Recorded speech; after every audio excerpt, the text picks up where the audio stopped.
Somewhere in the dust of ancient Iraq, there's a piece of clay, smaller than a dinner plate, that makes a claim most people have never heard. It says humans weren't created in a garden by a loving God who breathed life into dust and called it good. It says we were built to work, built as labour, built quite literally as slaves for beings who were tired of digging their own rivers and hauling their own dirt. And here's the part that should stop you cold. This clay tablet is older than the book of Genesis as we know it, older than the story of Adam and Eve in its final written form.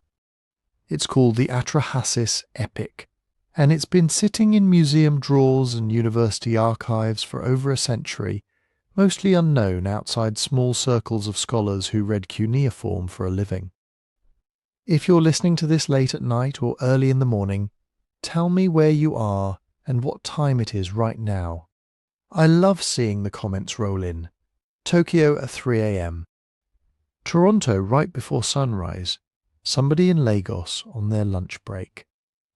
It's strange and wonderful knowing this story is reaching so many different corners of the world at so many different hours. Now, before we go further, let's be clear about what we're actually dealing with. Atra-Hasis isn't some fringe discovery or internet rumour. It's a genuine Babylonian text, written in Akkadian, copied and recopied by scribes, for well over 1,000 years before anyone in ancient Israel was writing down the stories that would become the Hebrew Bible. That timeline alone raises an obvious question. If a text describing humans as created to serve the gods, and later nearly wiped out by a catastrophic flood, existed centuries before the biblical flood narrative was written, what does that actually mean? Is Atra-Hasis a direct ancestor of the Eden story, a cousin sharing the same cultural bloodline? Or is this one of those comparisons that sounds a lot more dramatic than the evidence actually supports? That's exactly what we're going to dig into, not with wild claims, not with sensational leaps, but with an honest look at what these tablets actually say, line by line, versus what modern writers and documentaries have added on top of them. Because there's a difference between what ancient Mesopotamian scribes believed about human origins and what gets repeated online as though it's settled fact. Some of it holds up under scrutiny, some of it really doesn't, and some of it sits in that uncomfortable middle ground where scholars still argue. We're going to walk through the actual discovery of these tablets, the fragmented, frustrating process of piecing together a story that was literally shattered into broken pieces of baked clay.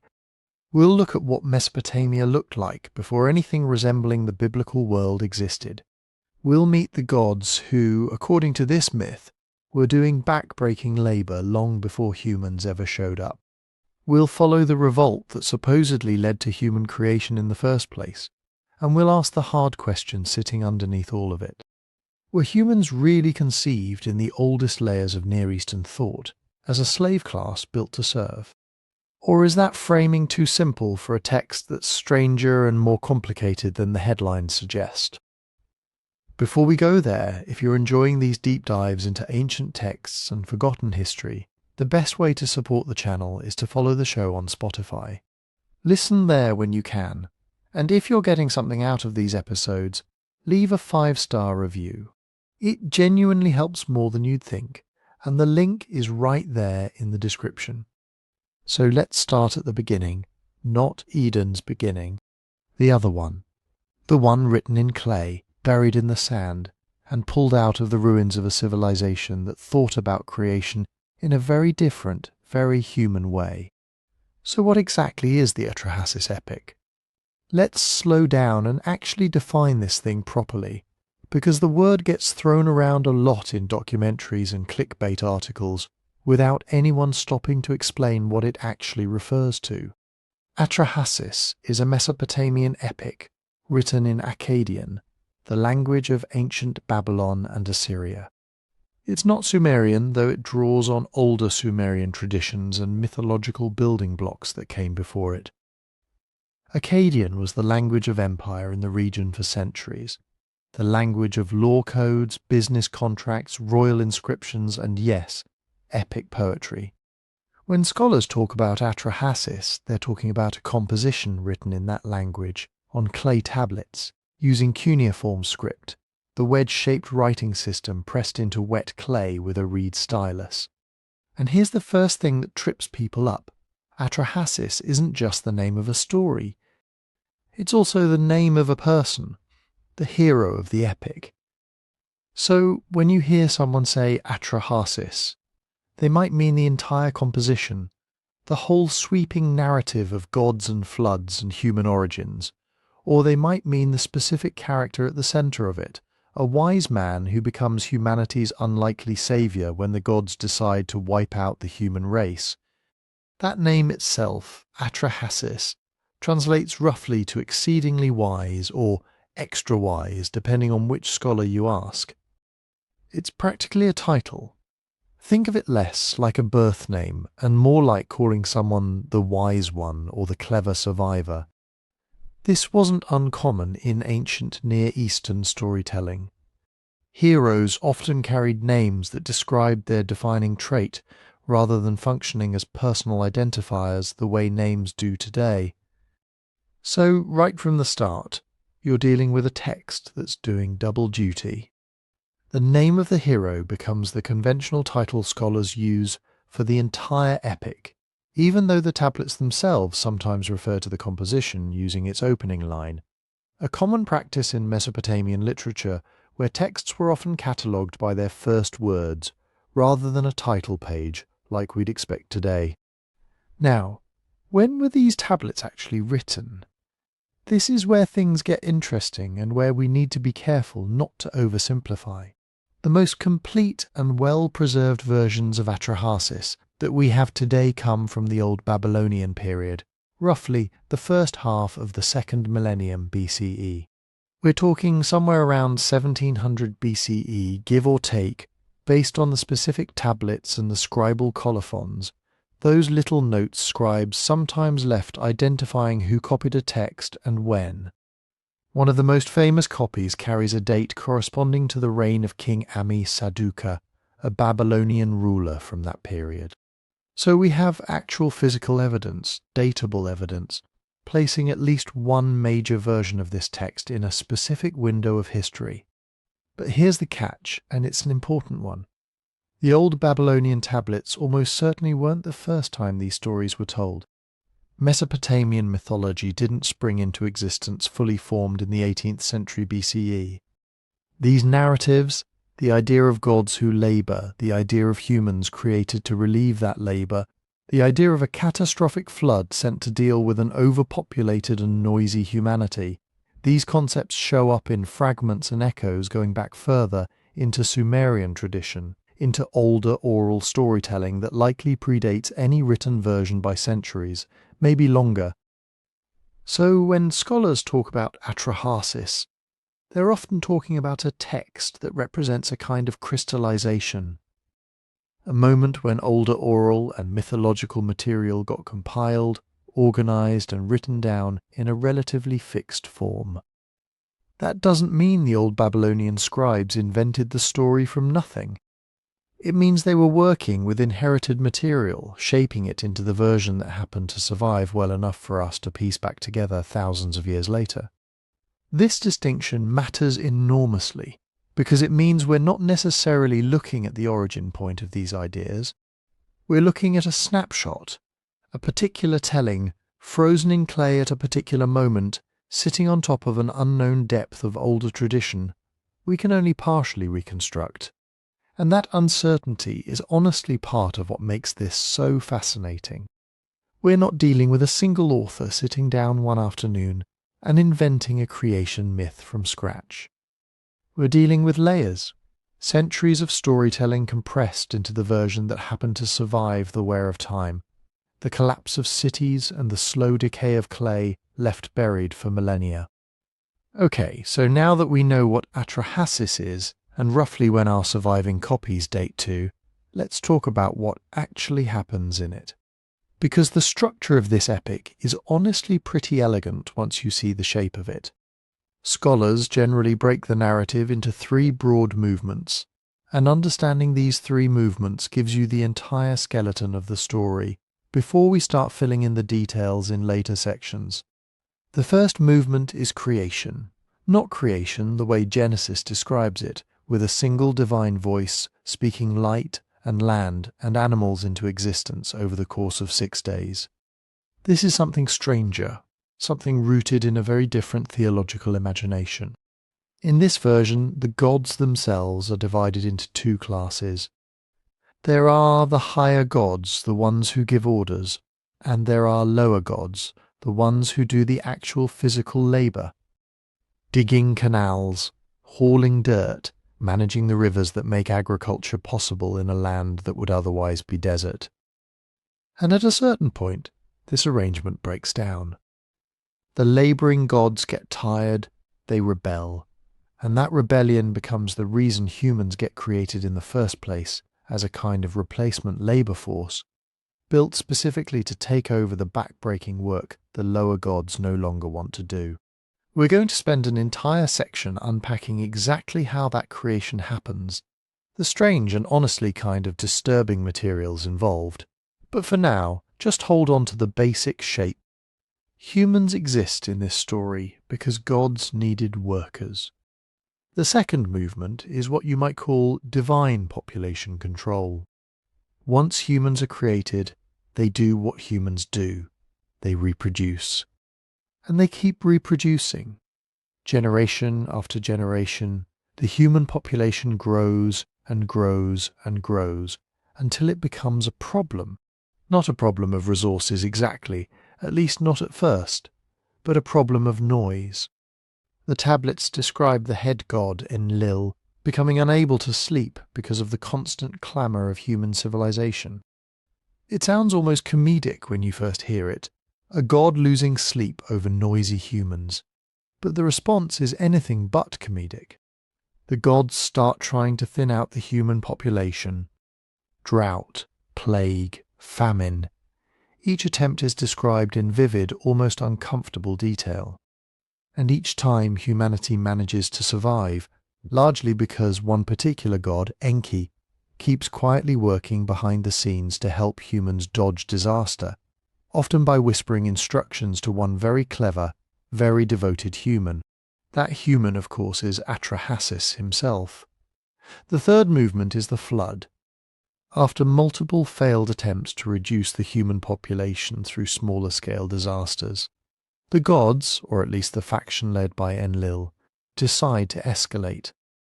They send a flood, a total civilization-ending flood, meant to wipe out humanity entirely. And once again, Enki intervenes, warning Atra-Hasis in advance, giving him instructions to build a boat, to save his family, to preserve the animals, to survive what's coming. If any of that sounds familiar, if it's ringing bells you didn't expect to hear ringing, that's exactly the point we're building toward. But we're not there yet. We need to walk through each of these movements slowly, carefully, with actual textual evidence, before we start drawing comparisons to anything in Genesis. Which brings us to the question hanging over this entire investigation. Why does any of this matter for discussions of the biblical flood story, or the biblical creation story, or Eden itself?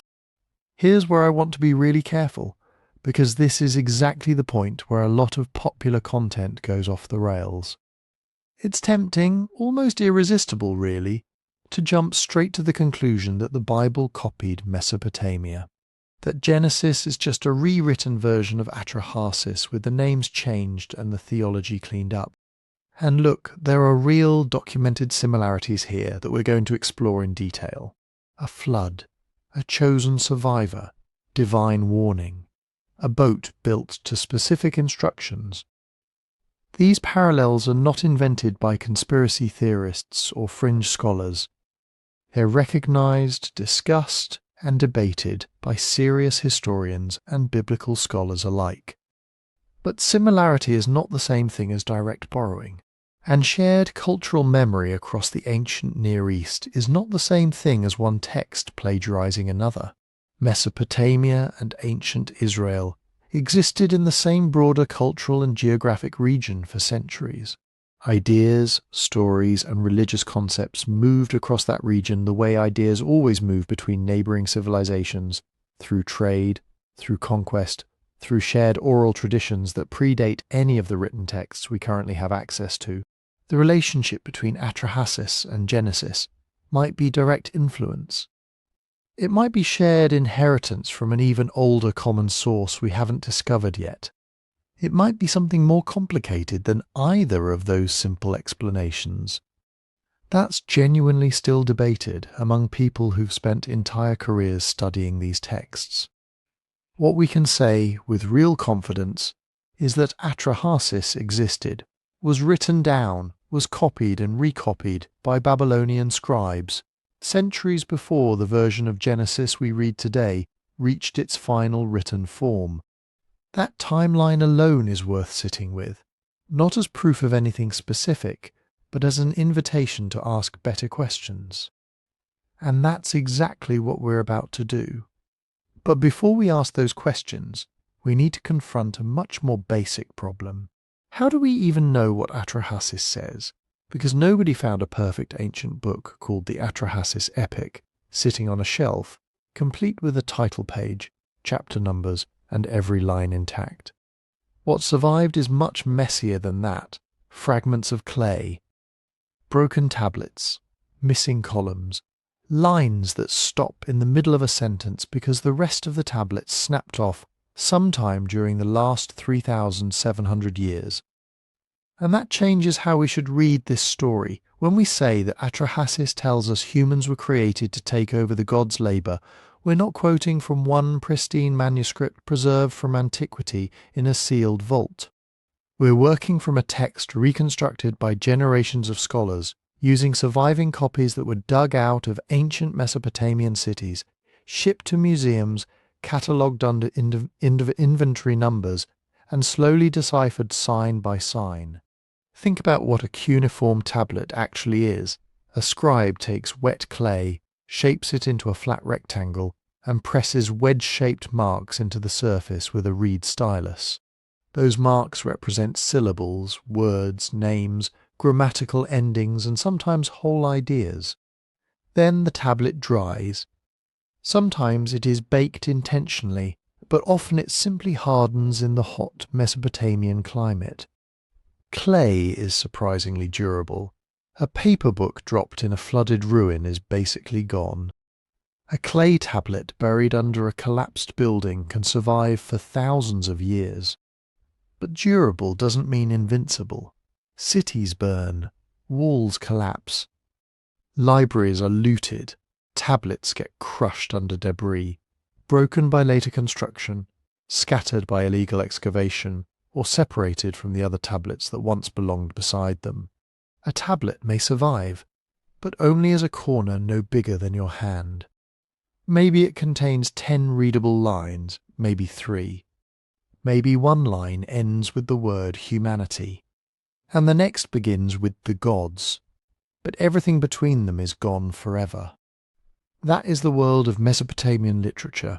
Imagine trying to reconstruct a modern novel after finding one page in London, half a chapter in Baghdad, a paragraph in Berlin, and a burned scrap in a private collection whose exact origin nobody recorded. Now imagine the text is written in a language no one has spoken for 2,000 years.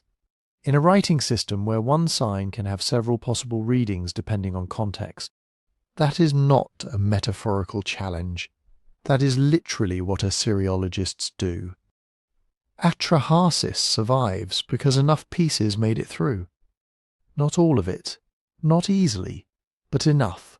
The most important witness is an old Babylonian manuscript associated with a scribe named Ipi-ik-Aya. His name appears in the tablet's colophon, the scribal note added at the end of a composition. It is one of those extraordinary little moments where an ancient person suddenly steps out from behind the clay. Not the original composer, probably not even the first person to write this version down, but a scribe who copied the story in the Old Babylonian period, during the reign of King Ammi-Saduqa. Ipik-Aya's manuscript is usually treated as the backbone of the Atra-Hasis epic because it preserves more of the story in a more connected form than any other surviving source. It gives scholars the basic sequence: the gods labouring, their rebellion, the creation of humans, the growing human population, the disasters, the flood, the new order that follows. But even this manuscript is not complete in the way we would want it to be complete. It is divided across multiple tablets, and parts are damaged. Some passages are badly broken. Some lines can be restored with high confidence because parallel copies preserve the same wording. Others are less certain. A translator may place words in brackets, signalling that the original clay is broken and the missing wording has been supplied from context. Or they may use dots to show that signs are missing.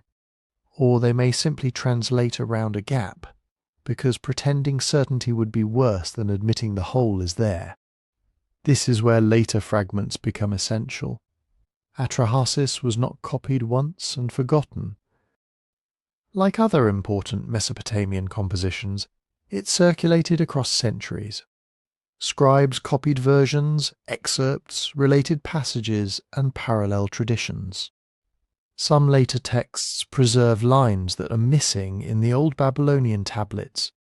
Some retell a familiar episode using slightly different language. Some are not copies of Atra-Hasis at all, but they preserve the same mythological material: a divine council, a flood survivor, gods troubled by humanity, or the creation of people for work.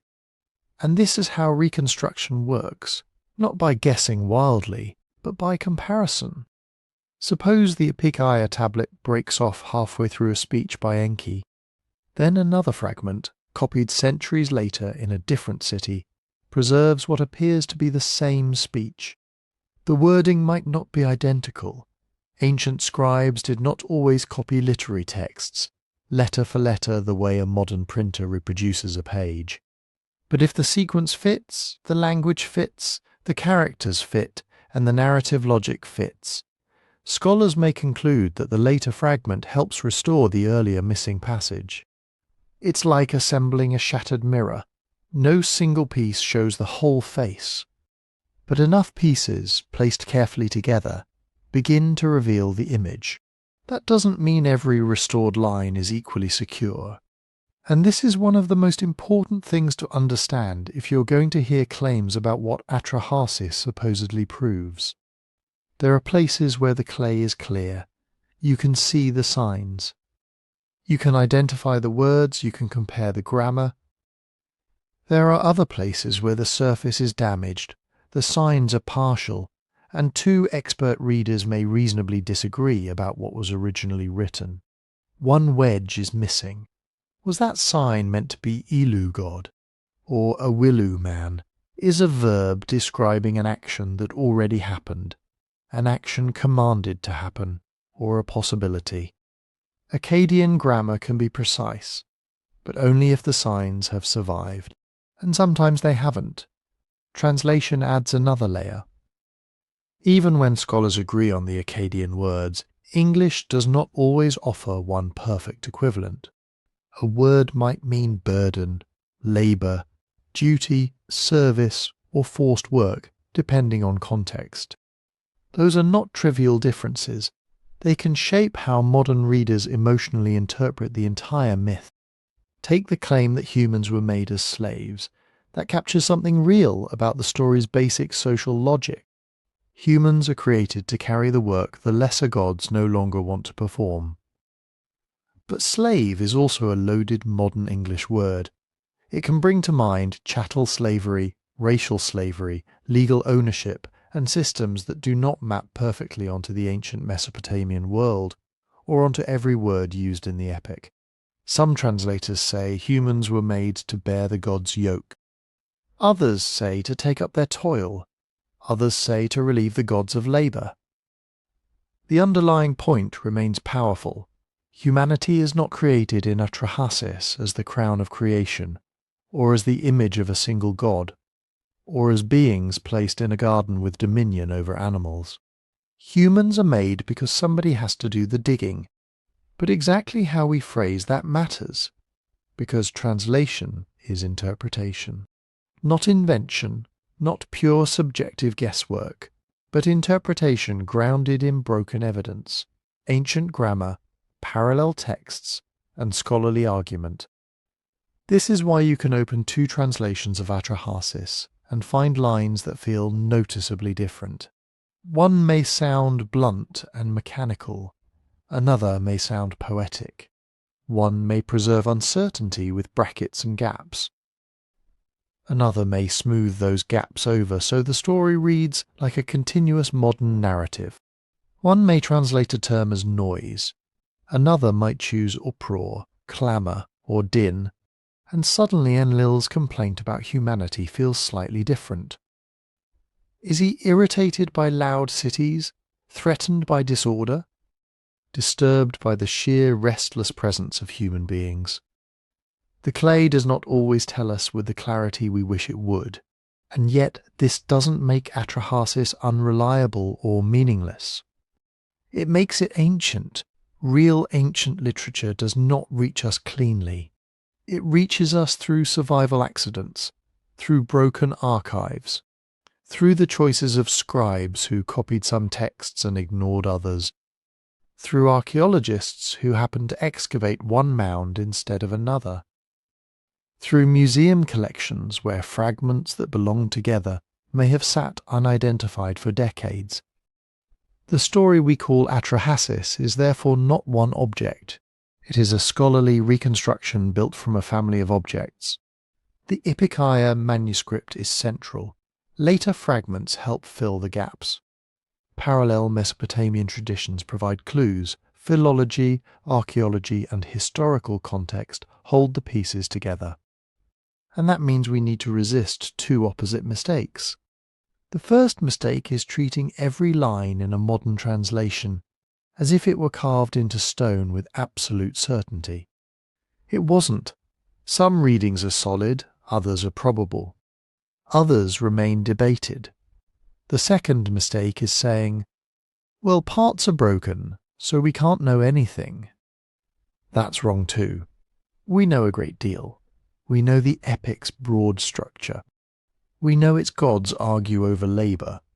We know humans are created as a solution to that labour crisis. We know population growth and divine frustration drive the later disasters. We know a flood survivor named Atra-Hasis stands at the centre of the final catastrophe. What we have is not perfect certainty.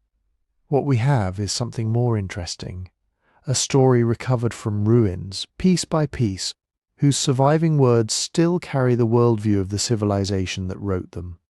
And to understand that worldview, we need to go back before the Bible, before Israel, before Eden became the frame through which so many people learned to imagine the beginning. We need to enter Mesopotamia itself, the land between the rivers, where clay, water, labour, temples and gods were never separate things. Mesopotamia means, quite literally, the land between the rivers. The Tigris to the east, the Euphrates to the west. Much of it lies in what is now Iraq, with its wider cultural world reaching into parts of Syria, Turkey, Iran and the Persian Gulf. This is where Atra-Hasis comes from, not from a timeless desert, not from some vague, imaginary ancient East. It comes from a specific world of river plains, mud brick cities, canal networks, grain fields, temple towers, tax records, herds, workshops, and people whose lives depended on making water go where nature did not always send it. Because southern Mesopotamia had a problem. The land could be incredibly fertile. When river water spread across the alluvial plain, it left rich silt behind. Barley could grow, date palms could flourish, sheep and goats could feed on the margins. Cities could support populations far larger than anything possible in a small hunting community. But the rivers were not gentle providers. They could flood unpredictably. They could shift course. They could leave fields dry when water was needed, or drown them when it wasn't. And rainfall in the southern plain was often too limited for reliable farming on its own. If you wanted crops, you needed irrigation. If you wanted irrigation, you needed canals. If you wanted canals, you needed people digging, clearing, repairing, measuring, organizing, and digging again. A canal is not a one-time invention. It is a permanent obligation. Silt builds up. Banks collapse. Water leaks into the wrong fields. One community takes too much upstream, and another community gets nothing downstream. A breach can ruin a harvest. A badly maintained canal can turn productive land into dry ground, salt-damaged ground, or marsh. So the great achievement of Mesopotamian civilization was not simply that people lived beside rivers. Humans had always done that. The achievement was coordination. Getting thousands of people to work within systems larger than any one household could maintain. That meant cities. Places like Uruk, Nippur, Kish, Lagash, and later Babylon were not just clusters of houses. They were centers of administration, worship, trade, storage, craft production, and power. They had walls, gates, markets, workshops, archives, and temples that dominated the skyline. They drew food in from the countryside and sent manufactured goods, officials, religious authority, and political demands back out. And at the center of many of these cities stood the temple. Now, when we hear temple, we may imagine a place used mainly for private prayer, weekly worship, or moral instruction. Mesopotamian temples were much more than that. They were institutions. Economic institutions, land-holding institutions, labor organizing institutions. A temple could own fields, employ workers, manage herds, receive offerings, distribute rations, commission construction, and preserve written accounts of all of it. Scribes recorded deliveries of grain, beer, wool, reeds, fish, livestock, and labor. They counted workers, they measured land, they tracked obligations. Clay tablets from Mesopotamia can feel almost startlingly modern in this way. Not because the society was modern, obviously. It wasn't. But because behind the myths we find receipts, lists, contracts, letters, ration accounts, complaints about missing goods, records of workers assigned to jobs. Civilization, from one angle, is a mountain of paperwork. And beneath that paperwork was labour. Farmers worked fields. Canal crews moved mud. Shepherds managed flocks. Builders made and laid mud bricks. Boatmen carried goods along the rivers. Brewers turned grain into beer. Weavers produced cloth. Servants worked in households. Dependent labourers performed tasks assigned by powerful institutions. Enslaved people also existed in Mesopotamian societies, though their status and circumstances varied across periods and were not identical to later systems of slavery. This is important because Atra-Hasis does not emerge from a culture where work was an abstract moral metaphor. Work was physical, seasonal, organised, necessary. It meant hauling earth under the sun. It meant turning river water into food. It meant producing enough grain not only for your own household, but for elites, temples, palace administrations, workers, dependents, and gods. Yes, gods. In Mesopotamia, the divine world was not separate from the structure of the city. Each great city could have a patron deity. Nippur belonged above all to Enlil. Eridu was associated with Enki, also called Ea in Akkadian. Hur was linked with the moon god, Sin. Uruk was the city of Inanna, known later in Akkadian as Ishtar.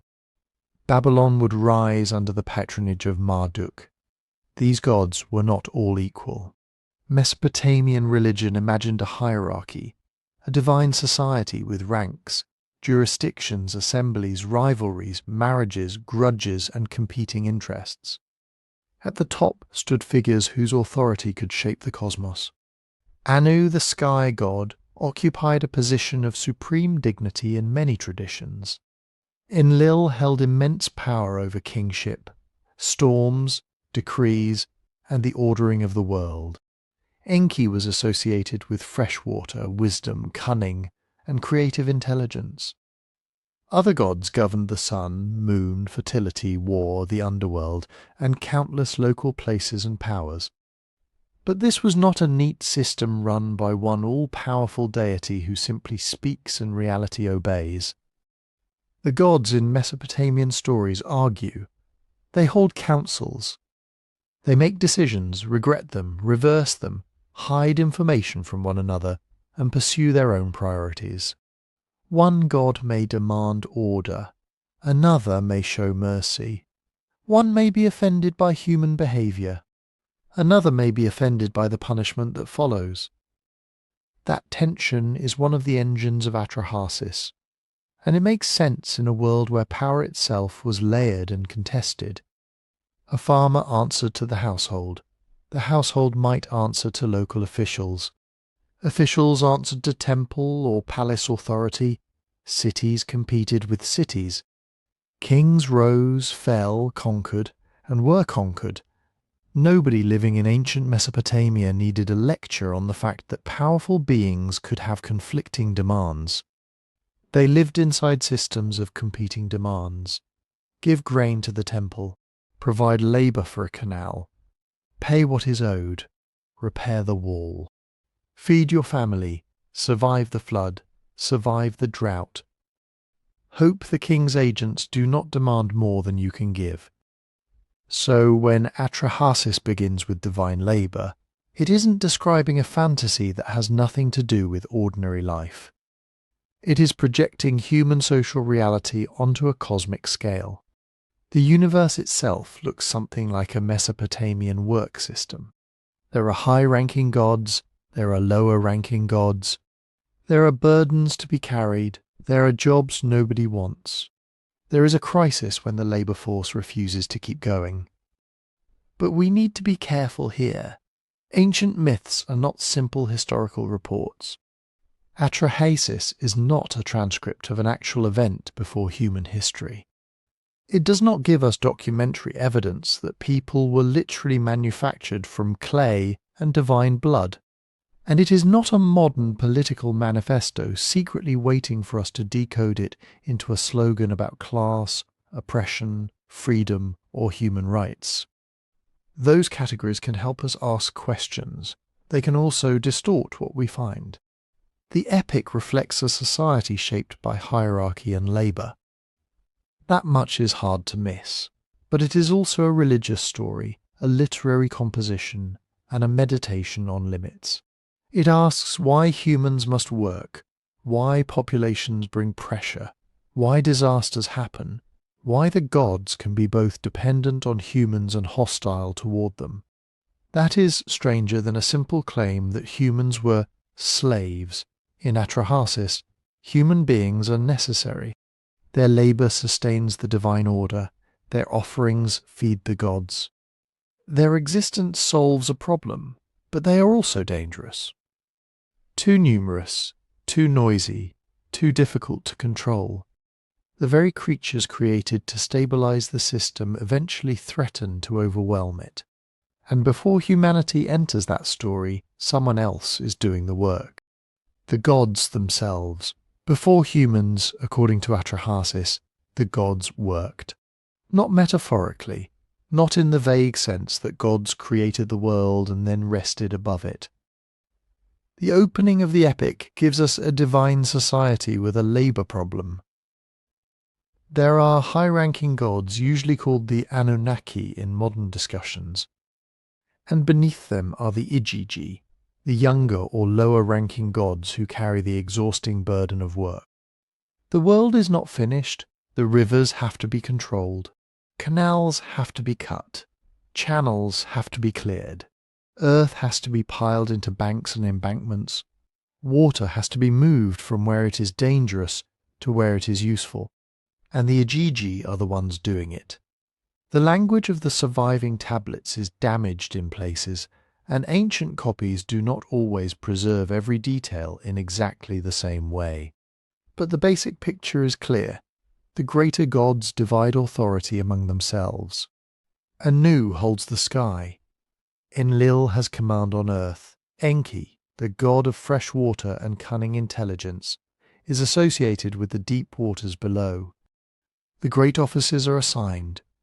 Then comes the question nobody at the top wants to answer. Who is going to do the digging? The answer is the Igigi. They dig the riverbeds. They excavate canals. They raise the soil in massive heaps. They maintain the works that make the land productive. In some translations they are said to carry the basket, the ancient symbol of forced construction labour. Picture a line of workers passing baskets of wet earth hand to hand beneath a brutal sun. Except these workers are gods. For a Mesopotamian audience, this was not an abstract image. This was reality projected into the heavens. A city survives because somebody clears the canal. A field produces grain because somebody strengthens the bank before flood season. A temple receives food because somebody has planted, harvested, transported, counted, stored, and distributed it. Every wall, every levee, every irrigation ditch is made of accumulated labour. Mud moved by human hands, reeds cut and tied, bricks shaped, dried, stacked and laid. The Mesopotamian plain was fertile, but it did not stay fertile by itself. That is the key. Water brought life, but unmanaged water could destroy it. Too little water and fields dried out. Too much water and crops drowned. Water left standing in the wrong place could make the soil salty. A neglected canal filled with silt. A breached bank could send an entire season's labour rushing away in a single flood. So when Atra-Hasis imagines the gods digging canals, it is not just telling us that the gods were busy. It is telling us what kind of world this is, a world where order is built, a world where abundance has a cost, a world where someone must keep moving earth and water, year after year, or the whole system begins to fail. And for a long time, the Igigi endure it. Some versions of the story say they laboured for 3,600 years. Whether we take that number literally inside the myth is beside the point. In Mesopotamian storytelling, enormous numbers signal immense duration. Not a difficult season, not a king's building project that lasts a few months. This is a burden so old that it begins to feel permanent. The Igigi have been working since before humanity existed. Think about what that means for the logic of the epic. Humans are not created in a peaceful garden because the gods want companions. They are not initially created because the universe needs moral beings capable of choosing good or evil. They do not arrive as the centre of creation. They enter a labour dispute already in progress. The high gods have authority. The lower gods have blisters. And eventually the system breaks.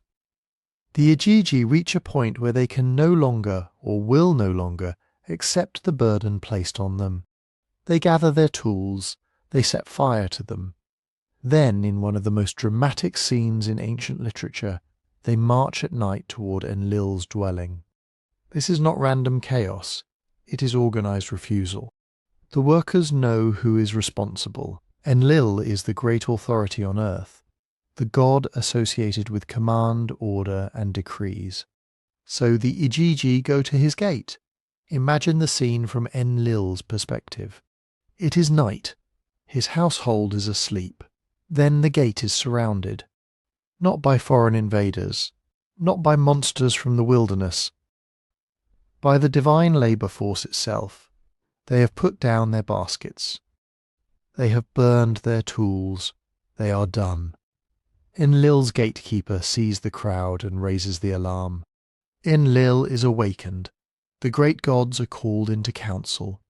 and suddenly the cosmic order is facing the same crisis that every palace, temple, estate, and city administration feared. The people assigned to work have stopped working. That is the first great crisis of Atra-Hasis. Not sin, not human violence, not forbidden fruit, not a flood. Labour. This matters because it changes how we understand the creation of humanity that follows. In many later retellings of ancient origins, human creation can sound like a grand philosophical question. Why are we here? What is the meaning of consciousness? Why did a creator make the world? Atra-Hasis begins somewhere much more practical. Who will maintain the canals? Who will dig the ditches? Who will produce the grain? Who will keep the waterworks functioning so that the gods no longer have to? The divine council must find an answer. Enlil cannot simply force the Igigi back into the fields without risking another revolt. The other gods cannot ignore the crisis, because the work still has to be done. Fields, canals, embankments, and waterways do not maintain themselves just because the gods hold a meeting about them. The work is waiting, and this is where Enki becomes crucial. Enki is not usually portrayed as the highest authority in the divine hierarchy, but he is the god of wisdom, craft, fresh water, and clever solutions. When a problem cannot be solved by command alone, Enki is often the one who finds another way. The solution the gods reach is extraordinary.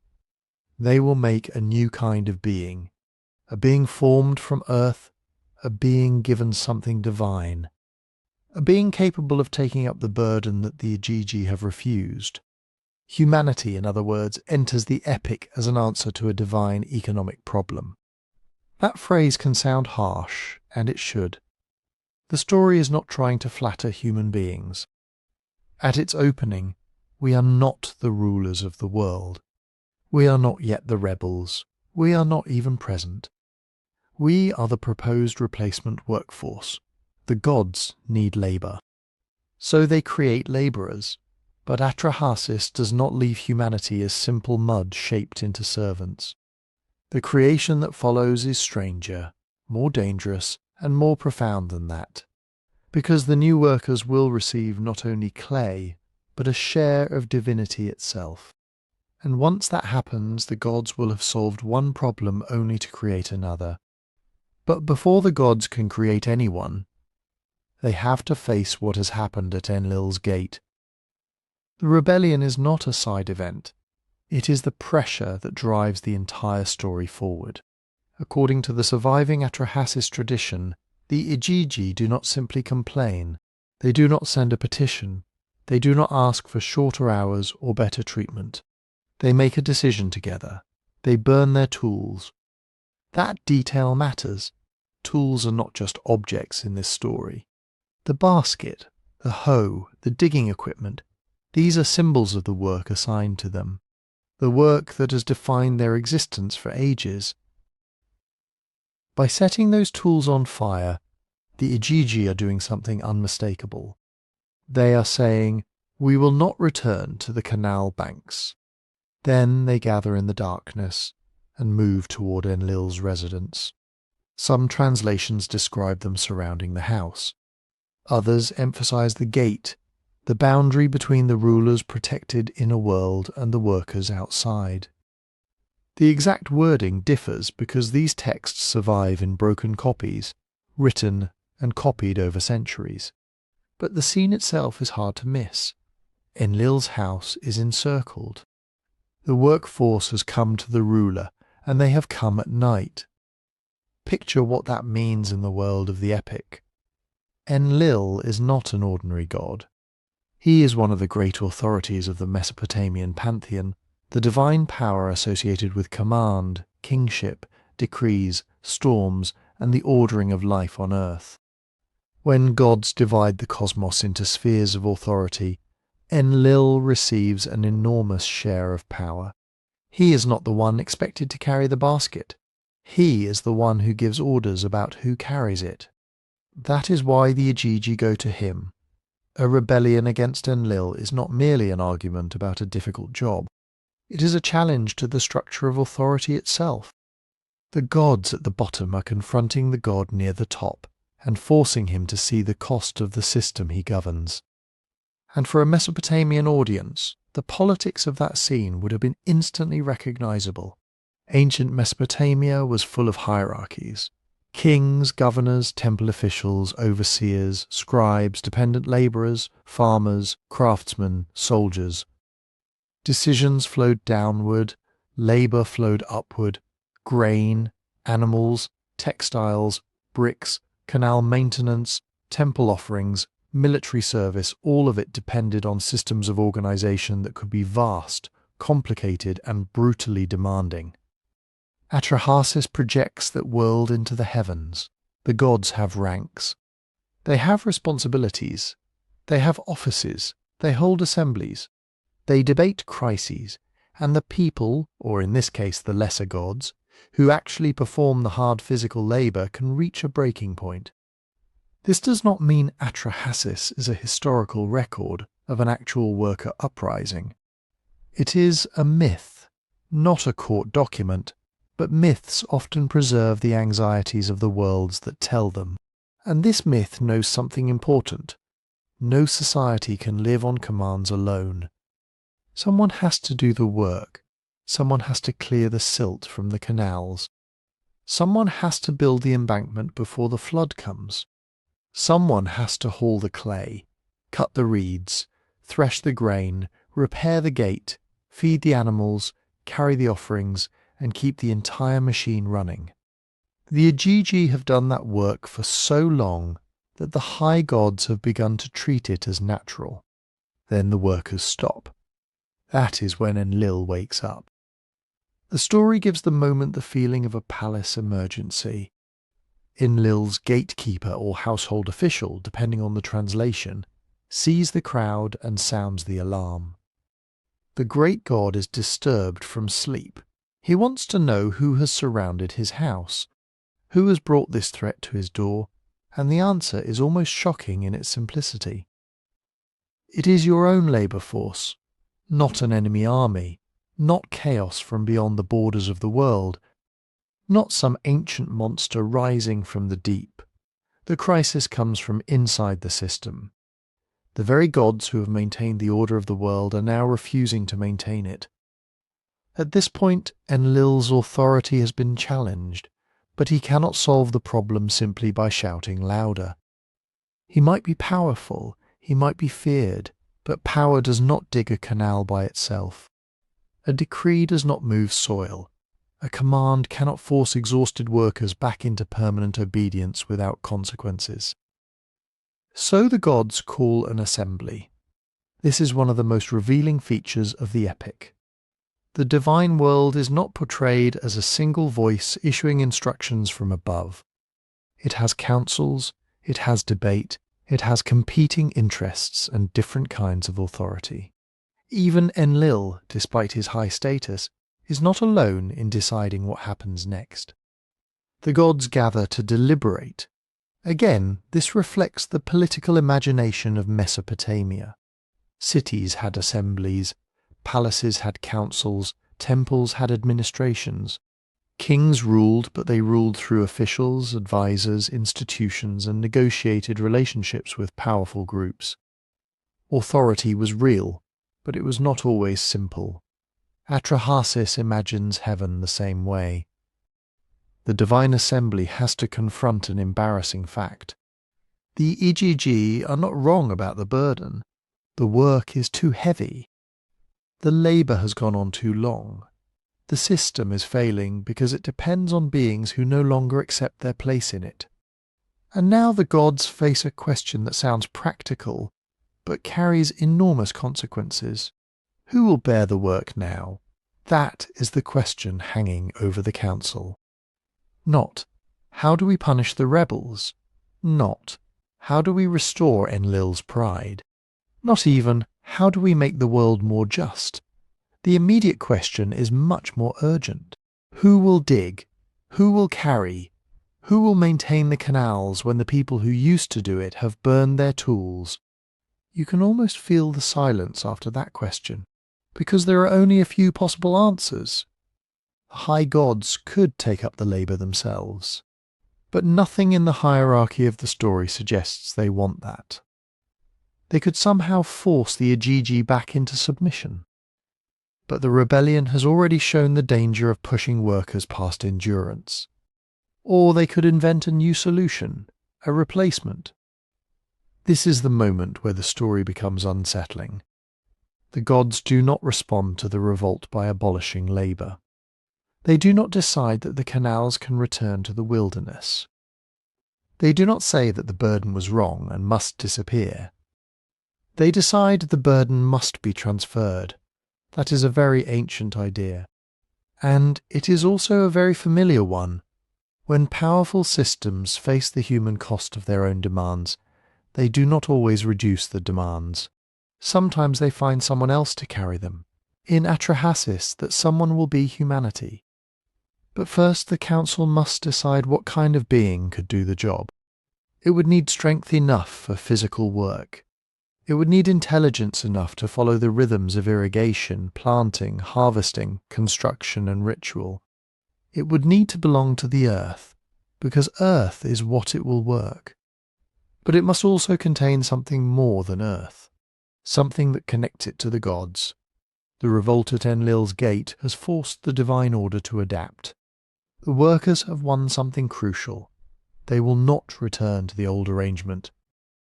But their freedom comes at a price that will be paid by a being not yet born. The tools are burned, the gate has been surrounded, the council has been called, and somewhere inside that assembly a terrible new idea is beginning to take shape. If the gods will no longer labour, then humanity will. The answer the gods reach is not a machine, not an animal, not a new kind of lesser deity created to suffer the same revolt all over again. It is humanity, and in Atra-Hasis, humanity does not appear because the gods are lonely. Humans are not created simply to admire the divine order, wander through a garden, or receive a moral test. They are created because there is work to be done. The canals still need digging, the fields still need watering, the rivers still overflow, the dikes still collapse. The temples still require food, drink, incense, animals, grain, and constant attention. The gods have solved the immediate crisis of the Igigi rebellion by finding beings who can take their place at the bottom of the system. But the way those beings are made matters just as much as the reason they are made. The creation scene is not casual. The gods do not point at the ground and command people into existence. They gather materials, they perform a sacrifice, they call on divine birth powers, they shape bodies from clay, then they wait through the dangerous mystery of gestation and birth. Humanity begins as a project, and the first ingredient is earth.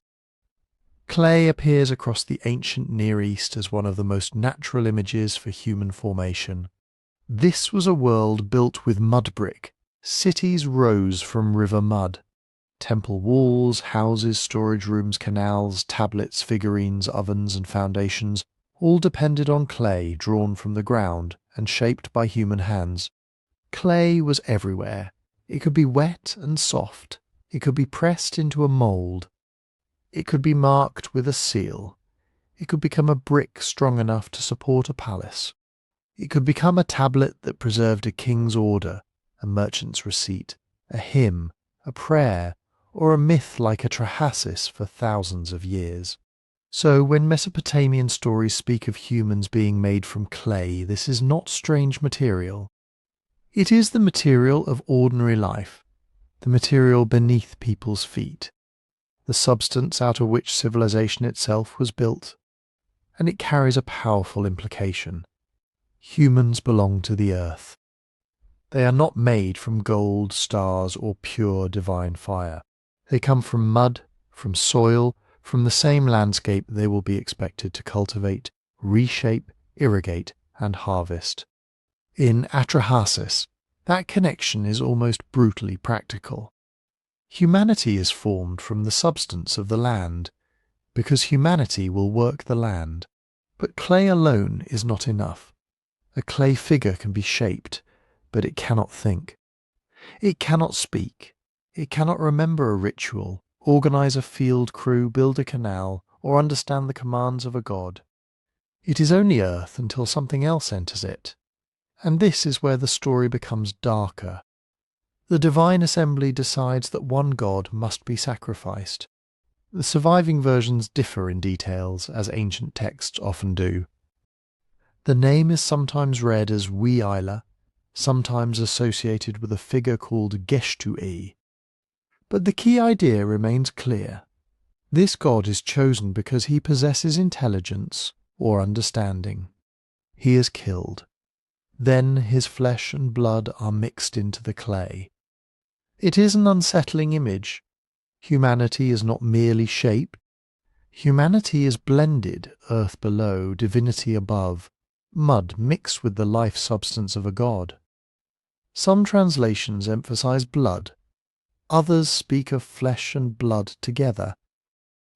The exact wording matters to scholars because the tablets are damaged and because ancient scribes copied the epic in different places and periods. But the broad meaning is difficult to escape. Humans contain a divine component. That does not mean Atra-Hasis presents humanity as equal to the gods. It absolutely does not. The gods remain gods. They command, deliberate, punish, feast, and decide the fate of the world. Humans are created within a hierarchy that places them beneath divine authority. But neither are humans presented as simple mud figures with no inner life. They are earth-touched by divine intelligence. That may be why the creation is more complicated than making a tool. The gods are not manufacturing baskets or bricks.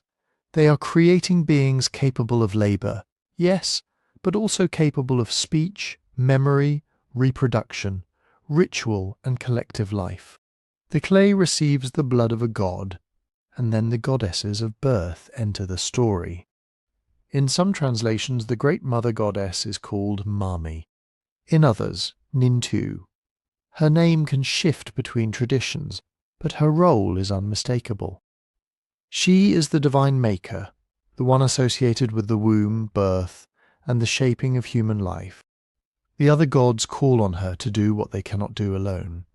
They give her the clay mixture. They give her the divine substance.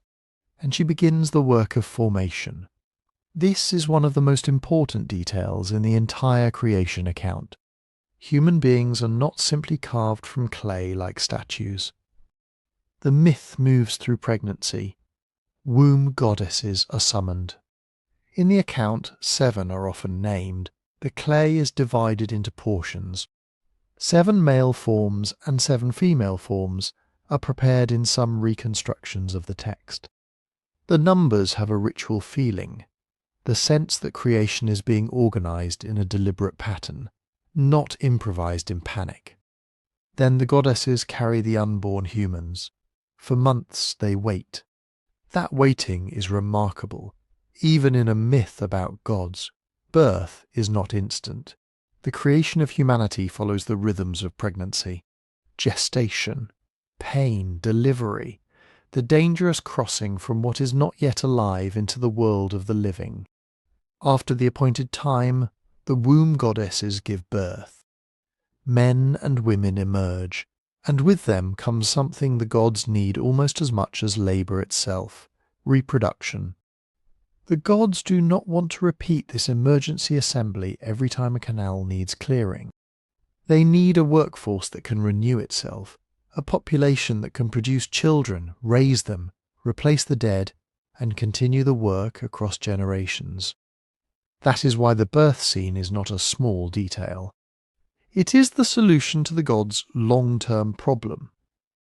Humans are made to multiply. Now, it would be easy to stop here and say Atra-Hasis teaches that humans were created as slaves. And in one important sense, the epic does connect human creation to imposed labour. The reason given is direct. The lesser gods are exhausted. The high gods want relief. Humans are made to carry burdens that the gods no longer wish to carry. That is not a modern invention imposed on the text. It is part of the story's basic logic. But slaves can also mislead if we imagine only modern categories. Atra-Hasis is not giving us a legal document defining human status. It is not describing a plantation system, a factory system, or a modern theory of race-based chattel slavery. It is a Mesopotamian myth shaped by a world of temple labour, agriculture, corvée obligations, household dependence, kingship, debt, and the constant demand to make the land produce. Its vision of humanity is harsh, but it is also more complicated than a single slogan. Humans are made for work. They are also made from divine blood. They are earthbound, but they carry something from the gods. They exist beneath divine authority, but they are not merely objects. They speak, build, reproduce, worship, suffer, complain, and eventually become powerful enough to create a new problem for the gods themselves. That tension is built into their very bodies. Clay says, "You belong to the ground." Blood says, "Something of heaven is in you." The womb says, "You are not just manufactured. You are born." And that means the human story in Atra-Hasis begins not with freedom, but not with emptiness either. It begins with a burden placed upon a new species, a species made of mud and divinity, created to serve a world already organized by powers far above it. The question now is what that service actually looks like. Because once humanity has been born, the gods do not simply admire their creation. They put them to work. So, were humans really made as slaves? The short answer is, the epic comes very close to that idea. But the careful answer is more interesting. Atra-Hasis says humanity is created after the lesser gods refuse to keep carrying the burden of work. The gods have been digging canals, raising embankments, clearing waterways, and maintaining the agricultural world that supports the divine order. They revolt because the labour is unbearable. Then humans are made. That sequence is not subtle. The work comes first. The rebellion comes next. Human creation is the solution. In several translations of Atra-Hasis, the gods declare that humanity will carry their workload. The exact English wording changes from translator to translator. One version may say humans are made to bear the yoke. Another may say they are made to carry the toil of the gods. Another simply says they are created so that the gods can be freed from labour. But the central point remains: the gods stop working. Humans begin if we use the word slaves in its broadest sense, meaning beings made to perform labour for masters who stand above them. Then yes, Atra-Hasis presents humanity as a workforce imposed from above. Humans do not negotiate their purpose. They are not asked whether they want the job. They enter a universe whose hierarchy already exists, and their assigned place is at the bottom of it. The gods rule, humans carry the load. That is one of the hardest ideas in the epic, and it is right there in the plot. This is not a story where labour enters the human condition later because of some mistake, temptation, or fall. In Atra-Hasis, work is part of humanity's original design. Before the first human is born, there is already a labour crisis. And humanity is the answer. But now we need to slow down, because the modern word slave brings an enormous amount of historical baggage with it. It can make us picture a system the ancient text is not actually describing. Atra-Hasis is not a legal record. It does not lay out rules for buying and selling people. It does not describe race-based hereditary slavery in the modern Atlantic sense. It does not give us contracts, prices, chains, auctions, plantations, or a detailed account of ownership over individual human bodies. The epic is a myth. Its language is cosmic. It is trying to explain why human beings must work, why the gods receive offerings, why the land must be constantly managed, and why life under the gods can feel exhausting, fragile, and unfair. That does not make the story gentle. It just means we have to use the right categories. Ancient Mesopotamia had many forms of dependent labour. There were enslaved people, certainly. Captives could be taken in war. Debts could lead to loss of freedom. Households could own servants. Temples and palaces could control large workforces. Kings could demand labour service from communities. Farmers could owe part of their harvest. Families could be tied to powerful institutions through obligations they did not freely choose.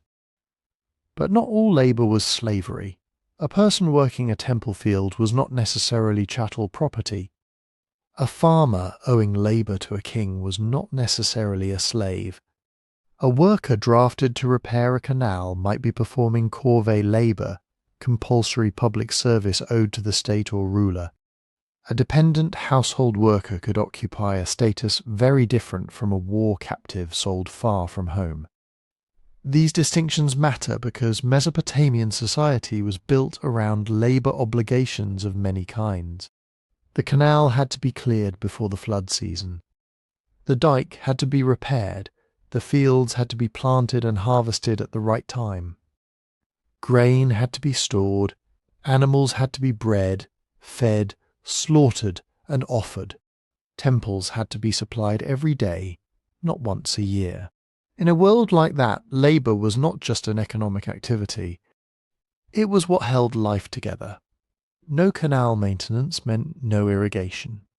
No irrigation meant crop failure. No crops meant hunger. And hunger did not stay politely inside one household. It could destabilize an entire city. So when Atra-Hasis says humans take over the gods' work, it is not necessarily imagining every human being as a slave in the narrow legal sense. It is imagining humanity as the labouring class of the cosmos. That is the stronger and more accurate formulation. Humans are created to carry labour and maintain divine order. They cultivate the land so food exists. They build and repair so cities endure. They produce grain, animals, beer, cloth, incense, and offerings so the temples can function. Their work sustains not only themselves, but the whole relationship between earth and heaven.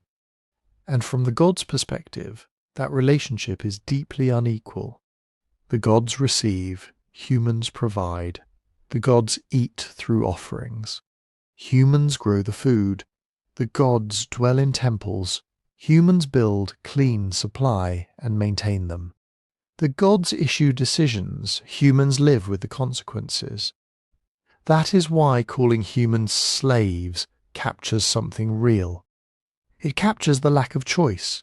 It captures the hierarchy.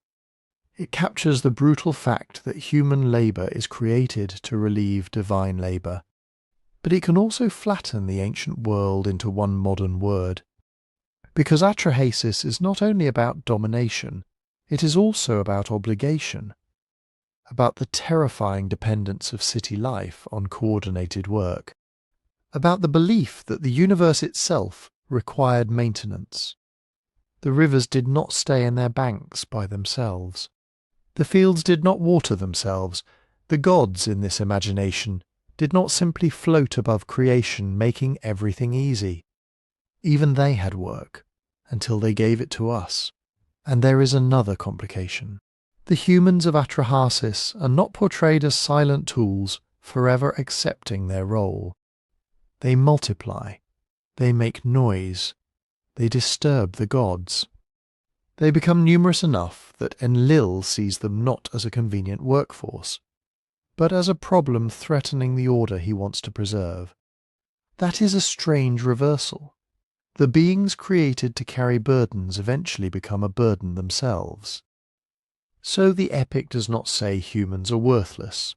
Quite the opposite. Humans matter too much.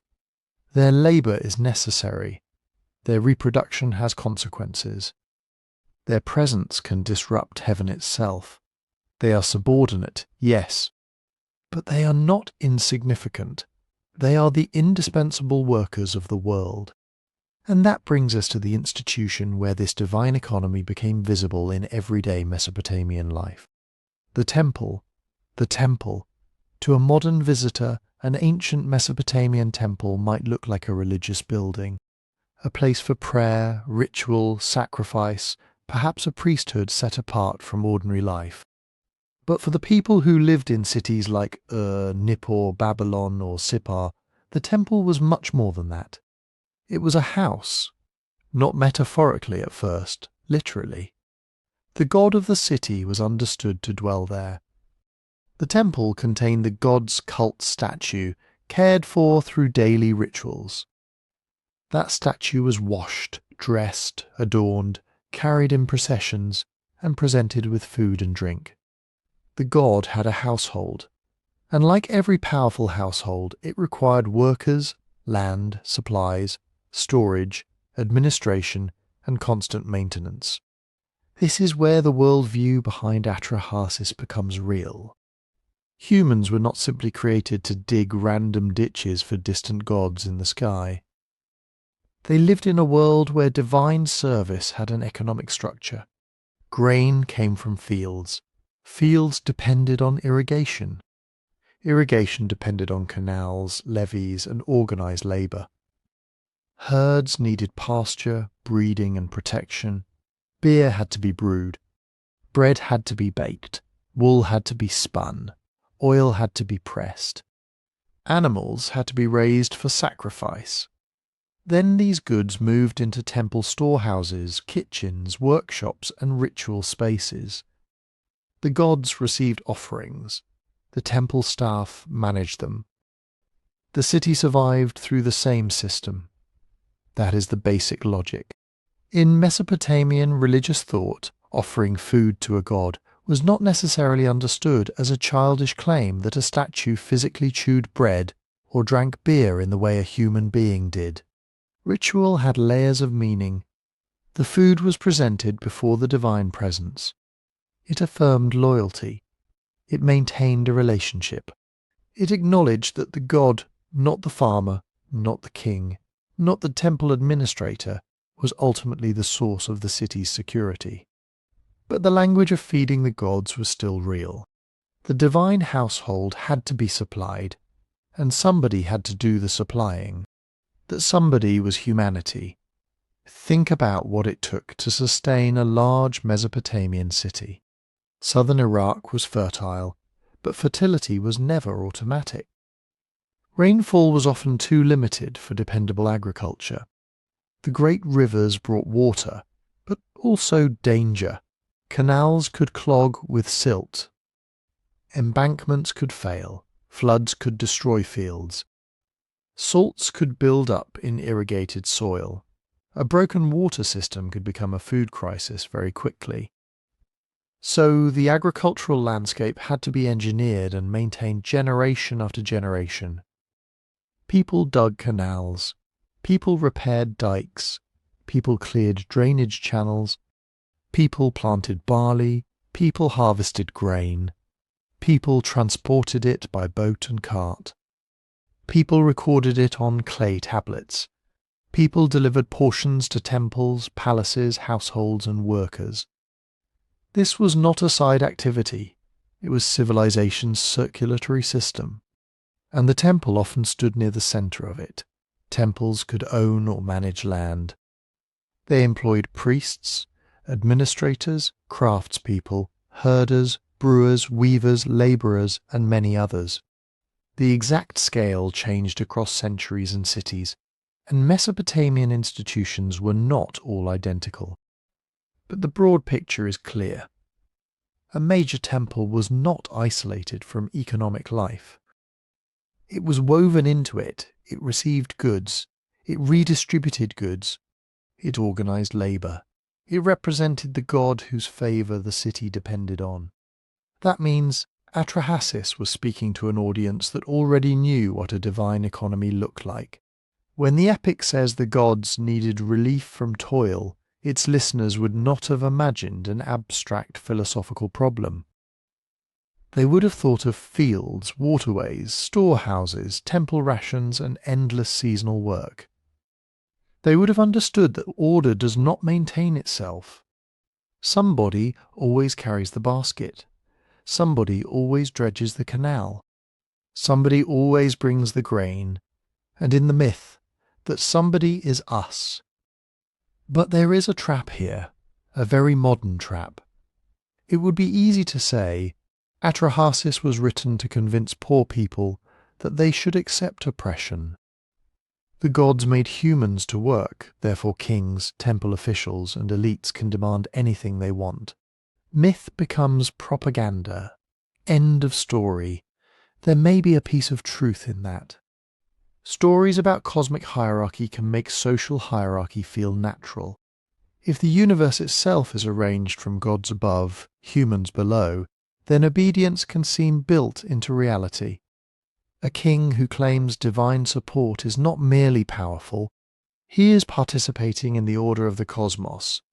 That kind of thinking can absolutely legitimize authority. But it is too simple to turn Atra-Hasis into a single ideological slogan. The epic is not a labour contract. It does not say every official demand is just. It does not explain how wages should work, how land should be distributed, or which humans have power over which other humans. It does not present one clean social program. And it certainly does not tell us that every ancient Mesopotamian heard the story in exactly the same way. A temple worker, a farmer, a scribe, a king, a priest, a debtor, and an enslaved captive did not experience labour from the same position. For some people, work brought status, rations, skill, family security, and a place in the community. A trained brewer, weaver, boatman, shepherd, or scribe was not simply interchangeable muscle. Their knowledge mattered. For others, labour was crushing. Compulsory service, debt dependence, hunger, taxes, war, and unequal access to land could turn work into a burden with no clear escape. Ancient people did not need a modern political theory to know the difference between meaningful work and exhausting exploitation. They lived it. So labour, in the Mesopotamian imagination, could be sacred and burdensome at the same time. Sacred, because it sustained the god's house, the city's survival, and the fragile balance between humanity and the powers above. Burdensome, because the work never really ended. The canal would silt up again. The fields would need planting again. The offerings would be required again tomorrow. The city could not pause, and communal because no household could maintain the larger system alone. Irrigation demanded coordination. City walls demanded cooperation. Temple festivals, harvests, transport, and emergency repairs pulled people into obligations larger than themselves. This is why Atra-Hasis has such force. It takes the ordinary exhaustion of a labouring society and moves it into heaven. Even the gods got tired of work. Even the gods complained. Even the gods went on strike. That is not just an explanation for why humans labour. It is an acknowledgement that labour is heavy enough to break divine patience. Then humanity inherits it. But once humans enter the story, something changes. The world is no longer simply maintained by obedient workers. Humans reproduce. They gather, they build cities, they create the noise and density of civilization. And before long, the gods will discover that making humanity solve one problem has created another. At first, humanity is the answer. The lesser gods are exhausted. The canals need digging, the fields need tending, the divine households need bread, beer, livestock, oil, wool, incense, and offerings brought at the proper time. So humans are made. They take up the work, the system functions. For a while it seems like a perfect solution. Then humanity does what living things do when conditions allow. It multiplies. The Atra-Hasis epic describes generations passing. Human settlements expand. Families become clans. clans become towns. Towns become cities. The land that once seemed wide and empty begins to fill with people, animals, fires, fields, voices, carts, workshops, arguments, celebrations, crying children, barking dogs, and the constant motion of urban life. And then comes one of the strangest lines in ancient literature. The people become too noisy. Their noise rises toward Enlil, the high god associated in Mesopotamian tradition, with authority, command, and the ordering of the world. Enlil cannot sleep. That is the problem. Not sin, at least not in the later moralized sense many people expect from flood stories. Not one forbidden fruit. Not a single act of rebellion. The crisis begins with humanity's sheer presence. There are too many people making too much noise, disturbing the divine order. But what did noise mean? The Akkadian word is often translated as noise, din, clamour, or uproar, and scholars have debated it for decades.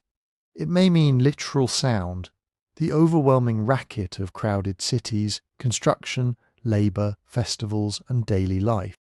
Anyone who has stood in a packed marketplace understands the basic idea. Civilization is loud, but it may mean more than volume. It could point to disorder. A world full of human activity is a world full of conflict, competition, and demands. It may reflect population pressure, the fear that land and food cannot support ever-growing communities. It may even carry a ritual dimension. Humans were created to maintain divine order through labour and offerings. But what happens when the servants become so numerous, so busy, so unruly, that their presence itself becomes disruptive? Or perhaps the noise is literary symbolism, a way of saying that humanity has exceeded its proper limits. The epic does not stop and explain the metaphor for us. Ancient myths rarely do. They give us an image, then make us live inside it. Below, humanity is thriving. Above, Enlil lies awake, increasingly furious, listening to the sound of the species that was supposed to make life easier. And this is where the story turns dark. Enlil decides the population must be reduced, not through a debate with humanity, not by asking people to spread out, use fewer resources, or change their behaviour. The gods do not hold a council with ordinary human beings. They send disaster. First comes disease. In the surviving versions of Atra-Hasis, Enlil sends a plague through the human world. Bodies weaken. Communities panic. The solution humanity once represented begins to collapse under an invisible force. And this is where Atra-Hasis enters the epic, not merely as a survivor, but as a man with access to divine knowledge. His name is often understood to mean something like exceedingly wise, that matters. Atra-Hasis does not defeat the gods by force. No human army could do that. He survives because Enki, the god of wisdom, deep waters, craft, and clever solutions, quietly gives him guidance. Enki tells Atra-Hasis what to do. The people must redirect their ritual attention.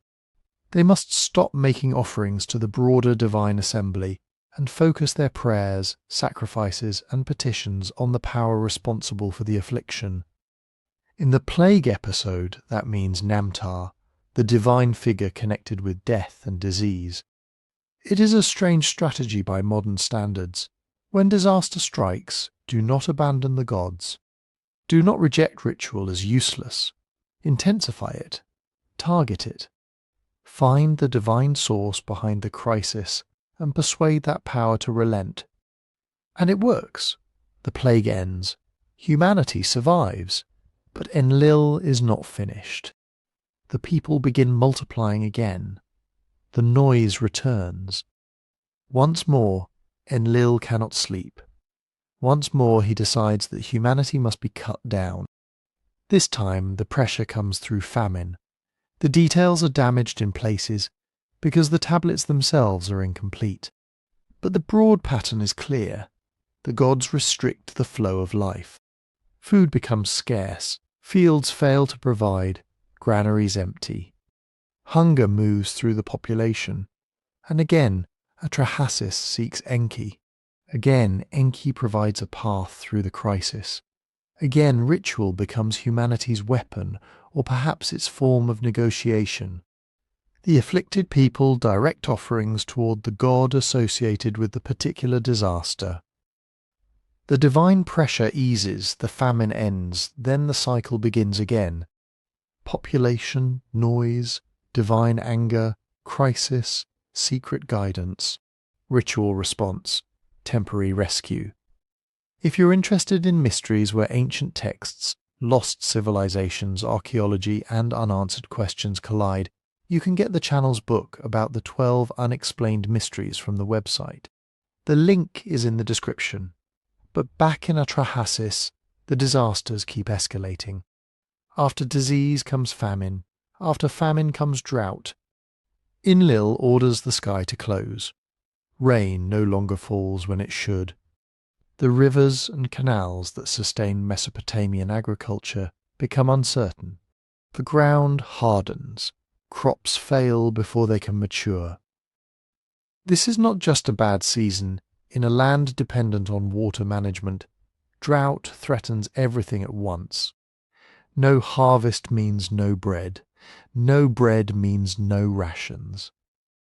No rations mean labour systems break down. And when labour breaks down, temples, cities, families, and political order all begin to strain. The epic understands something ancient Mesopotamians knew from experience. Civilization is not a permanent achievement. It is a delicate arrangement held together by water, grain, work, and cooperation. Remove one of those things for long enough, and the entire structure begins to unravel. Yet even here, Enki refuses to abandon humanity completely. Atra-Hasis receives counsel again. The people respond again. In some readings of the story, they focus their offerings on Adad, the storm god, whose withheld rains have brought the drought. The logic is almost painfully direct. If the storm god has shut the heavens, then the storm god must be approached.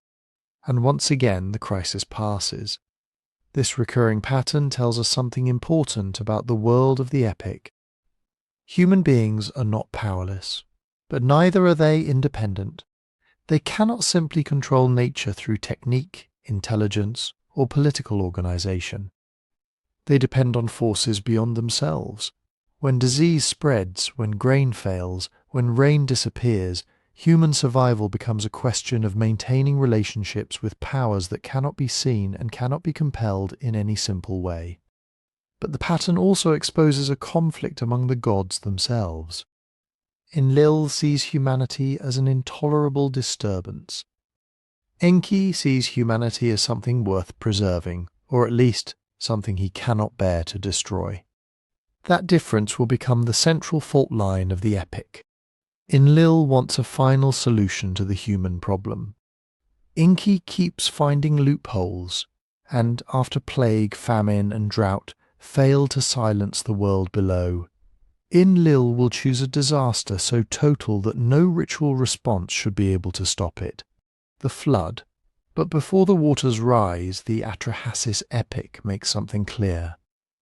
This is not a story about one god making one decision. It is a story about a divided divine world. Enlil wants the human problem ended. The earlier measures have failed. Plague failed. Famine failed. Drought failed. Each time the pressure on humanity begins to work, and each time Enki quietly intervenes. Atra-Hasis receives advice. Ritual is redirected. The disaster lifts. Human beings survive, recover, multiply, and eventually become noisy again. From Enlil's point of view, this must look like sabotage. He has tried gradual correction. He has tried controlled suffering. He has tried to reduce the population without destroying it completely.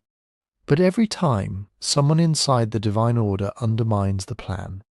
That someone is Enki, Enki is one of the most fascinating figures in Mesopotamian religion. In Sumerian traditions, he is often called Ea in Akkadian. He is associated with the sweet waters beneath the earth, the underground freshwater source known as the Apsu. He is connected with wisdom, craft, ritual knowledge, purification, invention, and the strange hidden intelligence required to solve impossible problems. If Enlil represents command, hierarchy, and the authority to impose order, Enki represents something different. He is the god who knows how systems work from the inside. He knows the hidden channels beneath the ground. He knows the words that can change a ritual. He knows how to turn a locked door into an open passage without breaking the lock. And in Atra-Hasis, he repeatedly uses that knowledge to keep humanity alive. Not openly. That is the important part. Enki does not stand up in the divine assembly and announce that Enlil is wrong. He does not gather the gods, make a speech about human rights, and demand mercy for the people below. That would be a modern story. Atra-Hasis is older, stranger, and much less comfortable than that. The gods have their own interests, they argue. They make plans. They swear agreements. They can be angry, frightened, hungry, exhausted, and divided against each other. The humans below are caught inside a conflict they can barely see, and Enki's help comes through secrecy. This creates the tension at the center of the epic. Humanity has been made to carry labor that the gods no longer want to do. Humanity is necessary. The gods depend on offerings, food, drink, and temple service. But humanity has also become burdensome, too numerous, too loud, too difficult to control. Enlil sees one side of that contradiction. Enki sees another, or perhaps he simply sees farther ahead. Because destroying humanity is not as simple as it sounds. If all people vanish, who will tend the fields? Who will maintain the temples? Who will bring bread and beer before the gods? Who will keep the channels clear, the storehouses full, the rituals performed, the divine household supplied? The epic never gives us a neat philosophical debate written out line by line. The surviving tablets are damaged, and ancient myth often works through action rather than explanation. But the structure of the story makes the disagreement impossible to miss. Enlil keeps escalating punishment. Enki keeps preserving a path through it. One god thinks in terms of control, the other thinks in terms of survival, and neither can be reduced to a simple equivalent of a later religious figure. It is tempting to call Enlil a devil, a tyrant, or an evil god. He certainly does terrible things in this story. His decisions bring disease, hunger, drought, and eventually a flood meant to erase human life. But Mesopotamian religion did not divide the universe into one perfectly good god and one perfectly evil enemy. Enlil was not a minor villain. In broader Mesopotamian tradition, he was a major divine authority, deeply connected with kingship, decree, wind, storm, and the ordering of the cosmos. His anger in Atra-Hasis is frightening precisely because it comes from authority. He believes the world has become unmanageable. He believes drastic action is justified. That does not make him sympathetic to modern readers. But it does make him more than a cartoon monster. And Enki is not simply a benevolent saviour either. Yes, he protects Atra-Hasis. Yes, he repeatedly finds ways to keep humans from being wiped out. But Enki is also involved in the original creation of humanity for labour. He is part of the divine system that made people responsible for feeding and serving the gods in the first place. He does not overthrow that system. He makes it survivable. That is a very different thing. Think of Enki less as a revolutionary and more as the ultimate problem solver. When the divine world produces a crisis, Enki looks for the loophole. When an oath seems absolute, he finds language that bends around it. When destruction appears unavoidable, he discovers a technicality. His wisdom is not just knowledge, it is the ability to move through the narrow gap between what has been commanded and what can still be done. And Enlil, after the failures of plague, famine, and drought, understands that this is what he is up against. Not human strength, not human rebellion, cleverness. The gods assemble and make a decision. This time there will be no partial measure, no disaster that can be answered with a redirected offering, no local crisis that Atra-Hasis can outlast through ritual strategy. The coming punishment will be total. The gods are to swear an oath. No one is to warn humanity. No one is to interfere. No one is to reveal the plan. For Enlil, this oath is the final seal on a final solution. It is an attempt to close every escape route Enki has used before. If all the gods are bound by silence, then wisdom itself may be trapped. But this is Enki's world, a world of hidden waters, indirect speech, layered meanings and doors that are not quite closed. The question is no longer whether Enlil can send destruction. He can. The question is whether Enki can obey the letter of the oath while betraying its purpose. And somewhere below the gods, Atra-Hasis is about to receive the most dangerous secret in the ancient world. Enki cannot simply walk down to Atra-Hasis and say, "The gods are going to destroy the world. Build a boat." That would break the oath. The divine assembly has sworn secrecy. Enlil has made sure of it. No warning, no rescue, no clever ritual response. This time, humanity is supposed to disappear without even knowing why. But Enki does not need to speak directly to a human being. He only needs someone to hear him.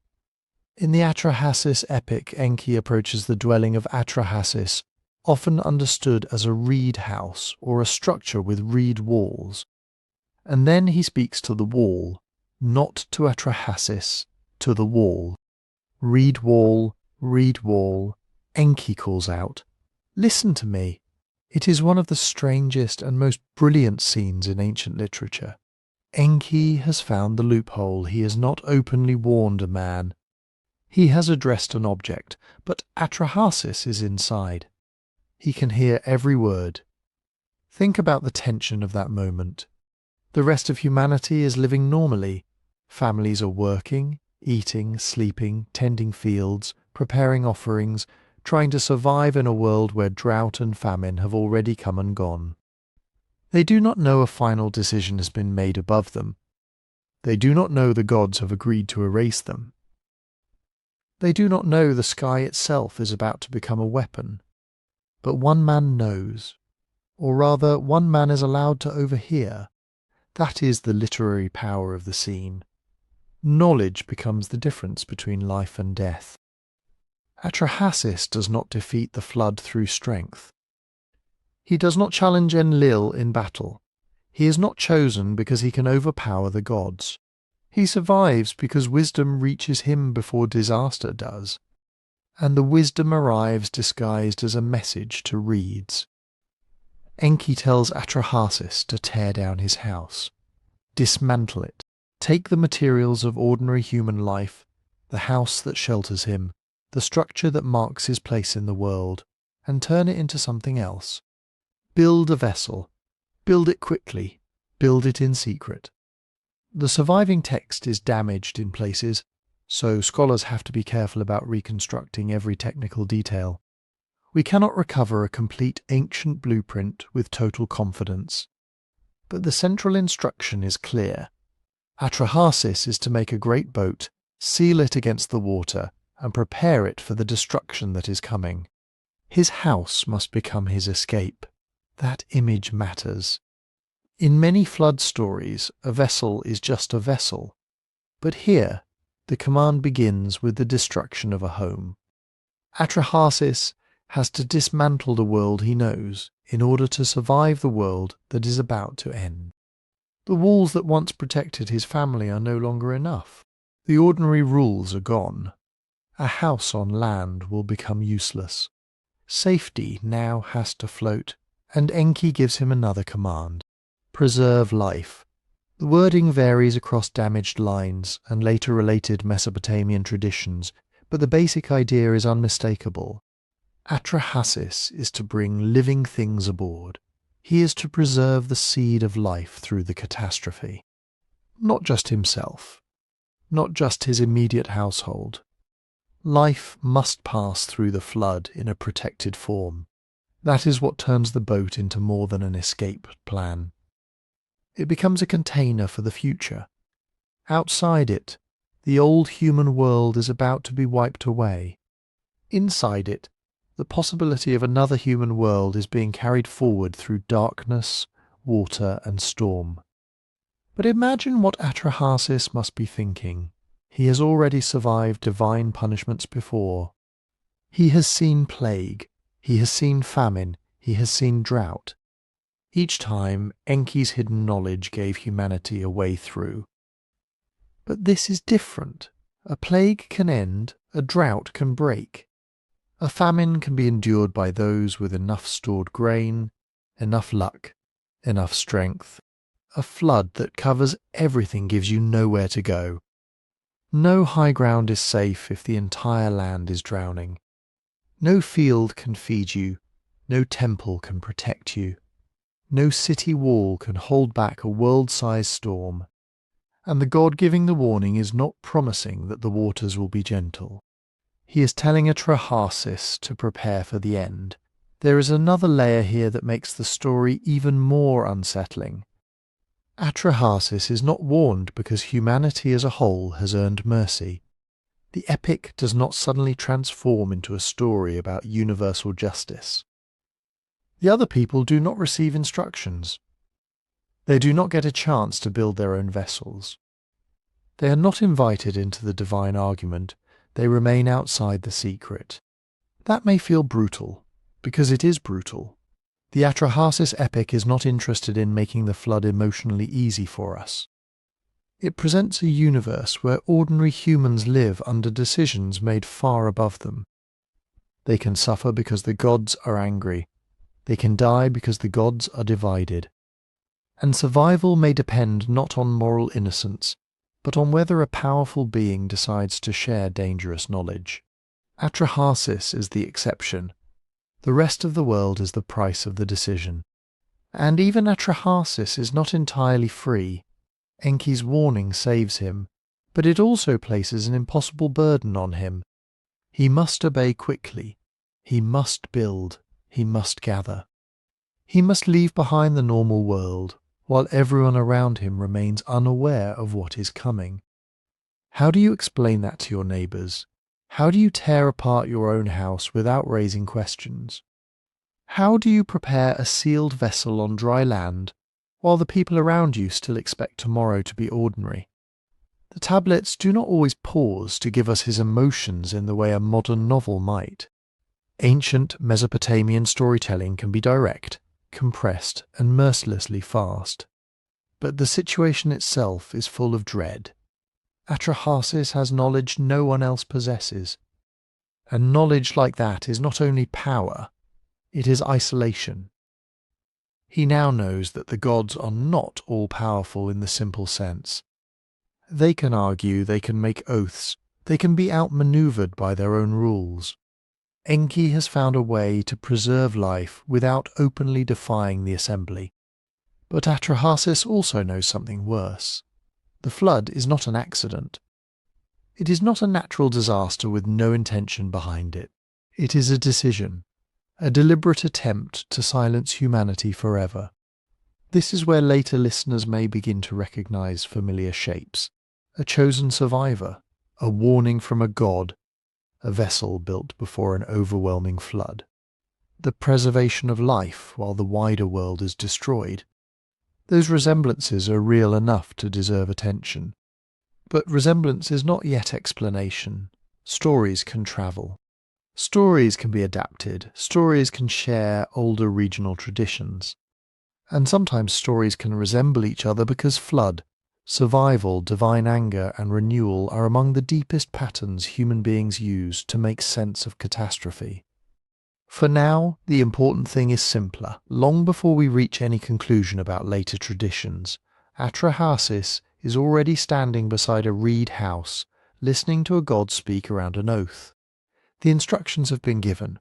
The house must come down. The vessel must rise, and above the land, the gods are preparing to open the sky. Then it begins. The storm does not arrive like an ordinary rain. It comes as a total collapse of the boundary between sky and earth. The surviving Atra-Hasis text is broken in places, and scholars cannot reconstruct every moment of the disaster line by line. But what remains is terrifyingly clear. The gods unleash flood, wind, darkness and destruction on a scale beyond anything human beings can resist. For days the world is swallowed. The storm roars over the land. The waters rise, fields disappear, houses disappear, cities disappear. The people Enlil wanted silenced are silenced at last, not by decree, not by plague, not by famine, but by the sound of water tearing through everything they built. And Atra-Hasis is inside the vessel. Think about that. He is sealed into a wooden shelter while the entire known world is being destroyed outside. There is no window onto safety, no way to step out and see whether the water has stopped, no certainty that the boat will hold. He has obeyed Enki. He has dismantled his home. He has gathered life into this floating enclosure. But obedience does not make the experience less horrifying. The boat rises because the world beneath it is gone. In later Mesopotamian flood traditions, especially the version preserved in the Epic of Gilgamesh, the storm is described with overwhelming force. Even the gods are frightened by what they have unleashed. They retreat upward, crowding together like dogs against the outer wall of heaven. Atra-Hasis preserves the same basic emotional world. The gods are not distant, calm, untouched rulers, watching an inevitable plan unfold exactly as intended. They are participants in a catastrophe so violent that it unsettles them too. That matters. Enlil wanted humanity gone because human noise had become unbearable. He wanted control, silence, relief from the burden of managing a growing human world. But now the strategy has reached its final form. No more restrictions. No more drought. No more famine. No more attempt to reduce the population gradually. Just annihilation. And the result is not peace. It is terror. The storm becomes so extreme that the divine world itself seems shaken by it. The beings who command the natural forces are suddenly confronted by the full horror of those forces when they are unleashed without restraint. The flood is supposed to solve a management problem. Instead, it reveals that the gods have created a disaster larger than their own emotional distance can contain. Then comes one of the strangest images in all of ancient flood literature. Humanity is gone, and the gods are hungry. Before the flood, humans had been feeding the gods through offerings. Bread, beer, meat, incense sacrifices brought to temples. This was not a minor detail in Mesopotamian religion. It was built into the basic relationship between gods and people. Humans worked the land, maintained the temples, prepared offerings, and sustained the divine order through labour and ritual. Now that system has been erased. The humans are dead. The temples are empty. The altars are cold. No one is bringing food.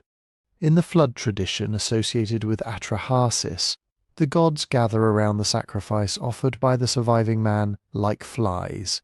It is an unforgettable image. The great gods, who had once demanded labour from humanity, are now drawn desperately toward the smell of food because they have lost the workers who supplied it. And suddenly the logic of the flood looks very different. Humanity was created to relieve the gods of labour. Humanity became numerous, loud, difficult to control. Enlil tried plague, drought, and famine. Those plans failed because Enki kept helping humans survive. Finally, the gods chose extermination, but extermination creates another problem. Without humans, who maintains the temples? Who brings offerings? Who feeds the gods? The flood does not simply remove a nuisance. It destroys the entire system that made divine life comfortable. This is not the theology of a later all-sufficient deity who needs nothing from human beings. The gods of Atra-Hasis are powerful, but they are also dependent. They have appetites, they get tired, they argue, they make plans that fail. They need labour, food, ritual attention, and order. That does not make them weak in a simple sense. They can still drown the world, but it makes them startlingly human. They are not beyond hunger. They are not beyond regret. They are not beyond discovering too late that the solution they chose has made their own situation worse. And so, when the flood finally begins to recede, Atra-Hasis emerges into a transformed world. The disaster is over, or at least the water has stopped rising. Imagine the silence after it. For generations, humanity had been accused of making too much noise. Now there is no human noise at all, no voices in the fields, no workers at the canals, no prayers in the temples. No children, no animals calling from pens, no city life. Only wreckage, mud, water and the survivors carried through the storm. Atra-Hasis does what a Mesopotamian survivor of divine disaster would do. He performs sacrifice, he sets up an offering, and the gods come. They gather around the smoke because they are starving. The epic does not hide the irony. Humanity was almost wiped out because the gods could not tolerate humanity. But after humanity is nearly wiped out, the gods discover they cannot tolerate a world without humans either. That is the turning point. Not because the gods suddenly become morally perfect, not because they admit that every human death was unjust. Ancient myths rarely pause to offer the kind of ethical confession modern audiences might demand. But the divine assembly recognizes that something has gone wrong. The flood was too much. Enlil, in particular, is furious when he realizes that someone survived. He sees the boat. He understands that Enki has broken the spirit, if not the precise wording of the divine agreement. Once again, Enki has found a way around Enlil's attempt to eliminate humanity. But Enki's answer is devastating. Why destroy everyone? Why send a flood that kills all life? If humans must be controlled, there are other ways. Predators, disease, infertility, social limits, mortality. Conditions that keep human population from expanding without end. This is crucial to understanding the story. The flood is not presented simply as punishment for human wickedness. In Atra-Hasis, the central problem is not that humans have become uniquely evil. The problem is that they have become too numerous, too noisy, too difficult for the gods to manage. The flood is the climax of a failed administrative strategy. First, the gods create workers, then the workers multiply. Then their existence creates pressure on the gods. Then the gods try to reduce that pressure through escalating disasters. Then Enki undermines each disaster because he sees the destruction as excessive or because he remains committed to the human world, or perhaps both. Finally, the divine system breaks into open contradiction. Enlil wants silence. Enki wants survival. The flood is what happens when those two visions collide. And when it is over, the gods must face a fact they should have understood from the beginning. They cannot have civilization without humans. They cannot have temples without workers. They cannot have offerings without worshippers. They cannot demand labour from humanity, then erase humanity and expect the divine economy to continue as before. So Atra-Hasis survives not merely as one lucky man in a boat, He survives as proof that the world cannot return to the way it was. The flood has ended, but the old arrangement between gods and humans has been exposed as unstable, and now the gods must write new rules for life after the waters. So what are those new rules? Not a return to Eden, not a restored golden age, not a promise that the flood has taught the gods compassion and that human suffering is over. The surviving Atra-Hasis tablets point in a much colder direction. Human life will continue, cities will be rebuilt, fields will be planted, temples will receive offerings again. The gods will once more have the labour, food, ritual and order they lost when the flood swallowed the world. But humanity will not be allowed to expand as it did before. The old problem, from Enlil's perspective, was not simply that humans existed. The problem was that there were too many of them. Their numbers grew. Their settlements spread.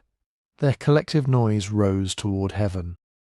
The workers created to carry the gods' burdens became a burden of their own. So, after the flood, the divine assembly does not decide to eliminate humanity.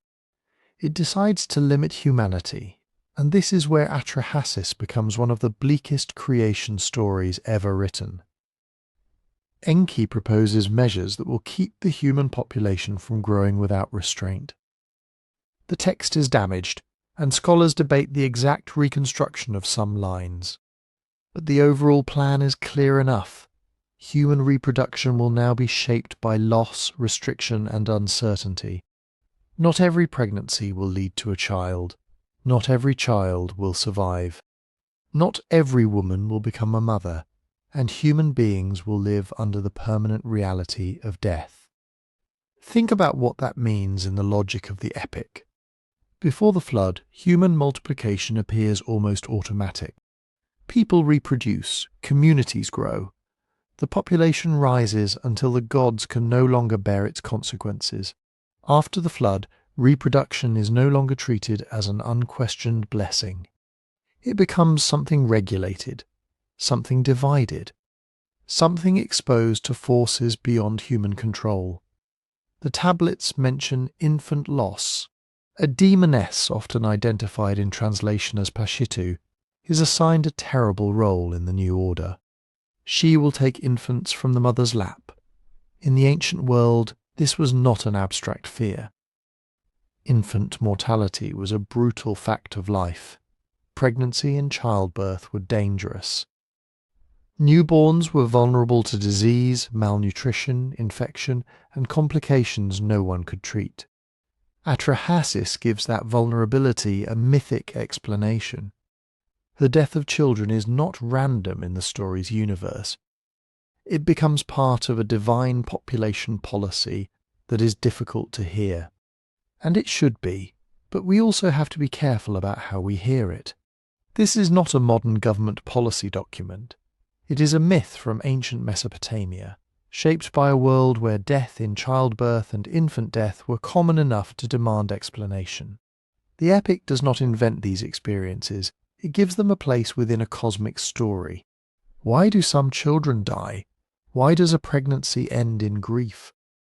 Why do families who want descendants sometimes have none? Atra-Hasis answers with an explanation that is harsh but structurally consistent. Human life exists because the gods need workers, yet human numbers must remain limited because unlimited growth threatens divine order. The solution is not freedom, it is managed survival. The text also refers to specific categories of women who will not bear children. Translations differ in the details because the passage is ancient, damaged, and filled with terms connected to Mesopotamian religious life. But the general point is widely recognized. Certain priestesses, including figures called Enchu, Ugbabtu, and Naditu in Mesopotamian tradition, are placed outside ordinary reproduction. They serve the gods. They participate in the temple world. But they do not contribute to population growth in the same way as other women. This is one of the most revealing parts of the ending. The new human order is not limited only through famine, disease, or disaster descending from above. It is also limited through institutions, through social roles, through categories of people whose lives are organized differently from the ordinary household pattern of marriage, pregnancy, and children. In other words, the gods do not merely alter nature, they alter society. That is a huge shift. The flood destroys the old world physically, but the rules that follow reshape it permanently. Mortality, infertility, infant loss, and restricted reproductive roles become woven into the structure of human existence. The epic is explaining why life after the flood is not the same as life before it. Humans still work, humans still worship, humans still feed the gods through sacrifice. But now they do so in a world where growth has limits built into it. And perhaps that is the deepest irony of Atra-Hasis. Humanity was created because the gods did not want to work. Then humanity became so successful at existing, reproducing, building, and multiplying that the gods tried to destroy it. But the gods could not live without humans either. They needed the fields cultivated. They needed the canals maintained. They needed bread, beer, incense, animals, and ritual offerings arriving at the temples. They needed the human world to keep the divine world functioning. So the final arrangement is a compromise, but not an equal one. Humanity is preserved, humanity is necessary. Humanity is even protected, at least by Enki. But humanity remains subject to a system designed from above. A system in which suffering has a function, a system in which death is not just a tragedy for individual families, but part of the mechanism that keeps the world from becoming too full. That does not mean every Mesopotamian listener would have understood the story in exactly the same way. Myths are not mathematical equations. They can be recited in temples, copied by scribes, adapted by later poets, and heard differently by kings, priests, workers, mothers, and mourners. For some, the ending may have explained the painful limits of life. For others, it may have revealed the instability of divine power. Enlil's solution was extermination. Enki's was limitation. Neither god offers humanity complete dignity or independence. Yet Enki's argument still matters because he rejects total destruction. He insists that human life must continue, and that is the new rule at the heart of the epic. The gods cannot permit humanity to vanish, but they also cannot permit humanity to grow without end. Between those two pressures, human life takes the shape the ancient Mesopotamians knew: labour, worship, birth, loss, death, and survival, under limits no individual can fully control. The flood is over, but its consequences are now inside the human condition itself. And now, after all of that, the comparison almost demands to be made. Because if you know the biblical flood story, parts of Atra-Hasis can feel uncannily familiar. A divine decision that the human world must be destroyed, one chosen survivor, a warning that comes before the disaster, a vessel built to survive the waters, the preservation of life inside it, a flood that wipes away the old order, and then, when the waters recede, a sacrifice. That sequence is not vague. It is not just both stories have rain. It is a chain of events. The gods decide. A man is chosen. A boat is made. Life is preserved. The flood comes. The survivor emerges. An offering is given. In Atra-Hasis, Enlil and the divine assembly move toward destruction because humanity has become too numerous and too noisy. Enki refuses to let his human client die, but he cannot openly defy the assembly. So he speaks to the wall of Atra-Hasis' reed house, allowing the message to reach the man without saying directly, "I told you, tear down your house. Build a boat, leave your possessions, save life." In Genesis, God speaks directly to Noah. Humanity has become corrupt. The earth is filled with violence. Noah is told to build an ark. bring his family, and preserve animals so life can continue after the flood. Then comes the storm. In Atra-Hasis, the flood is a terrifying divine weapon. The tablets describe chaos on a scale so extreme that even the gods are frightened by what they have unleashed. They huddle together. They go hungry because the human beings who provided offerings have been erased. In Genesis, the waters also overwhelm the earth. The language is cosmic. Fountains burst from below. Windows of heaven open above. The old boundaries between sea, sky, and land collapse. Creation itself seems to come undone, and after the flood, both stories arrive at one of the strangest shared moments. The survivor sacrifices. Atra-Hasis offers sacrifice after leaving the vessel. In the Mesopotamian tradition, the hungry gods gather around the offering like flies. It is an almost shocking image. The beings who had tried to destroy humanity are now drawn helplessly toward the food and incense humanity provides. Noah also builds an altar and offers sacrifice. But the biblical scene moves in a very different direction. The Lord smells the pleasing offering and makes a promise. Never again will a flood destroy all living creatures. The covenant is marked with a sign in the sky, the rainbow. The flood becomes the boundary between an old world and a new moral relationship between God, humanity, and the living world. That is not what happens in Atra-Hasis. There is no rainbow covenant. There is no sweeping promise that the gods will never again send catastrophe. And there is no sense that the flood happened primarily because humans had become morally wicked. That difference matters. In Genesis, human violence and corruption are central. The flood is framed, however difficult that framing may be for modern readers, as a response to human wrongdoing. Noah is described as righteous in his generation. The story is concerned with justice, judgment, obedience, and the possibility of a renewed world. In Atra-Hasis, the problem is much colder. Humans are not destroyed because they are violent. They are not destroyed because they have broken a divine law. They are destroyed because they are loud, numerous, and disruptive. They are doing exactly what living populations do. They multiply, they build settlements, they transform the landscape. Their existence rises toward the heavens until Enlil cannot sleep. That is a completely different theology of disaster. The biblical God is one God, acting with moral authority, even when the story raises brutal questions about judgment and suffering. Atra-Hasis gives us a divided divine world. Enlil wants silence. Enki wants survival. The gods make decisions, regret consequences, panic during the flood, and depend on human offerings afterward. In Genesis, God does not need food from the altar. In Atra-Hasis, the gods very clearly do, and the ending reveals the deepest contrast of all.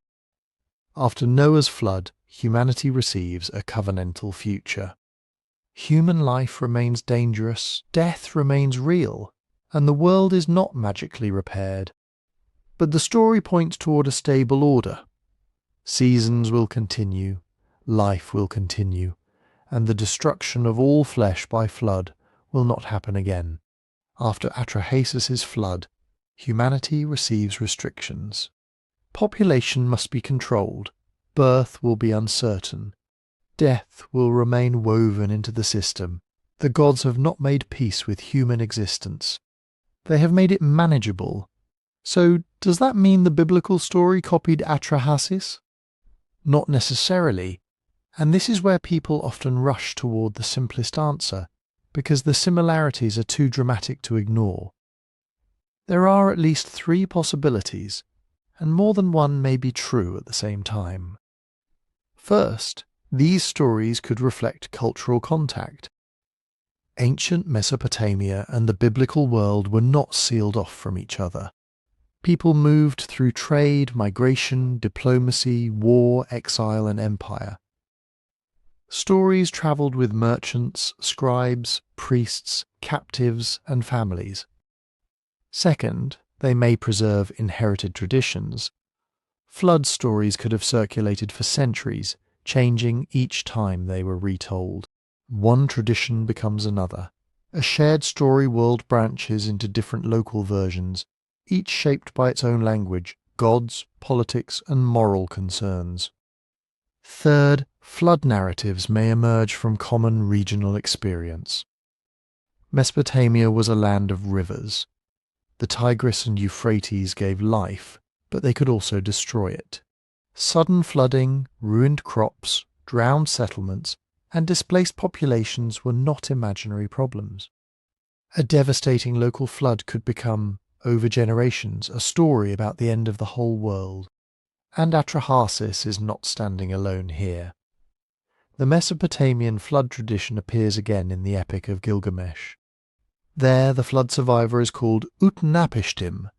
The plot has familiar elements: a divine decision, a secret warning, a great vessel, animals the flood, birds sent out to test the waters, and sacrifice after survival.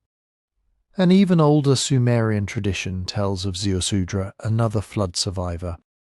Different names, different tablets, different centuries, but the same ancient current running beneath them. So the real question is not whether every line in Genesis can be matched to every line in Atra-Hasis. It cannot.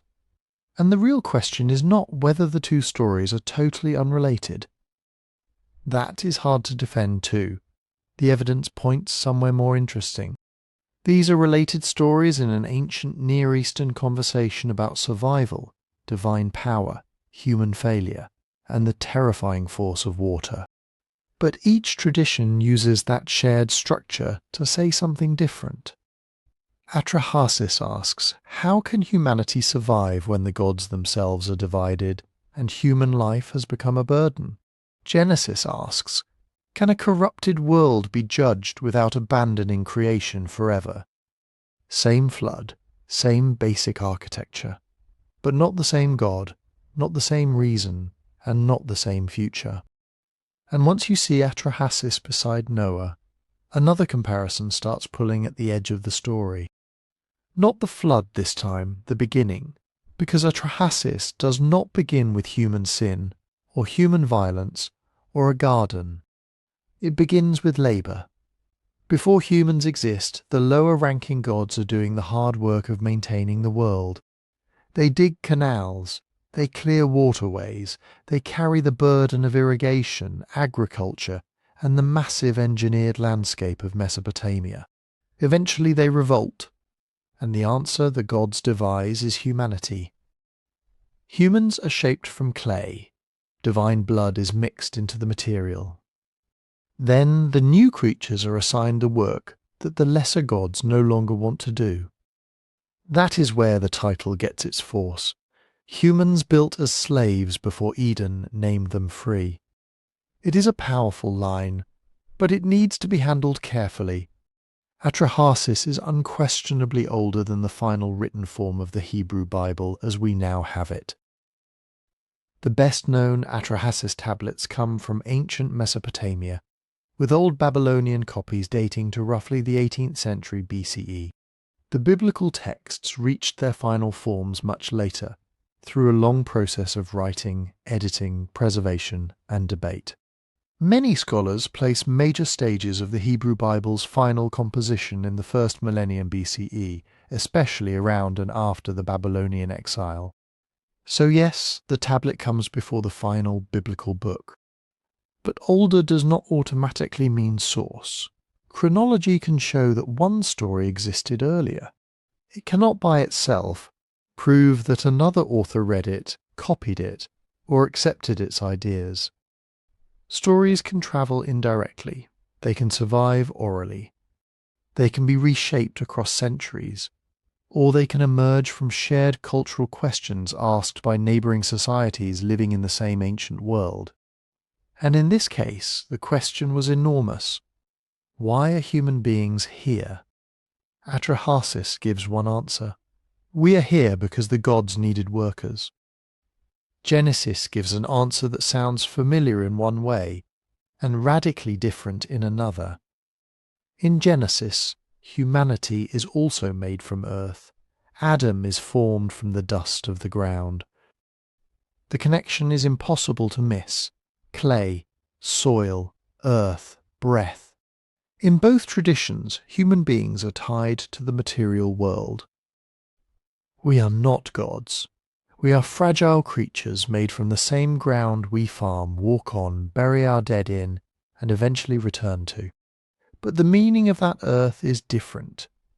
In Atra-Hasis, the human being is created to absorb a workload. The gods have a labour problem, and humanity is the solution.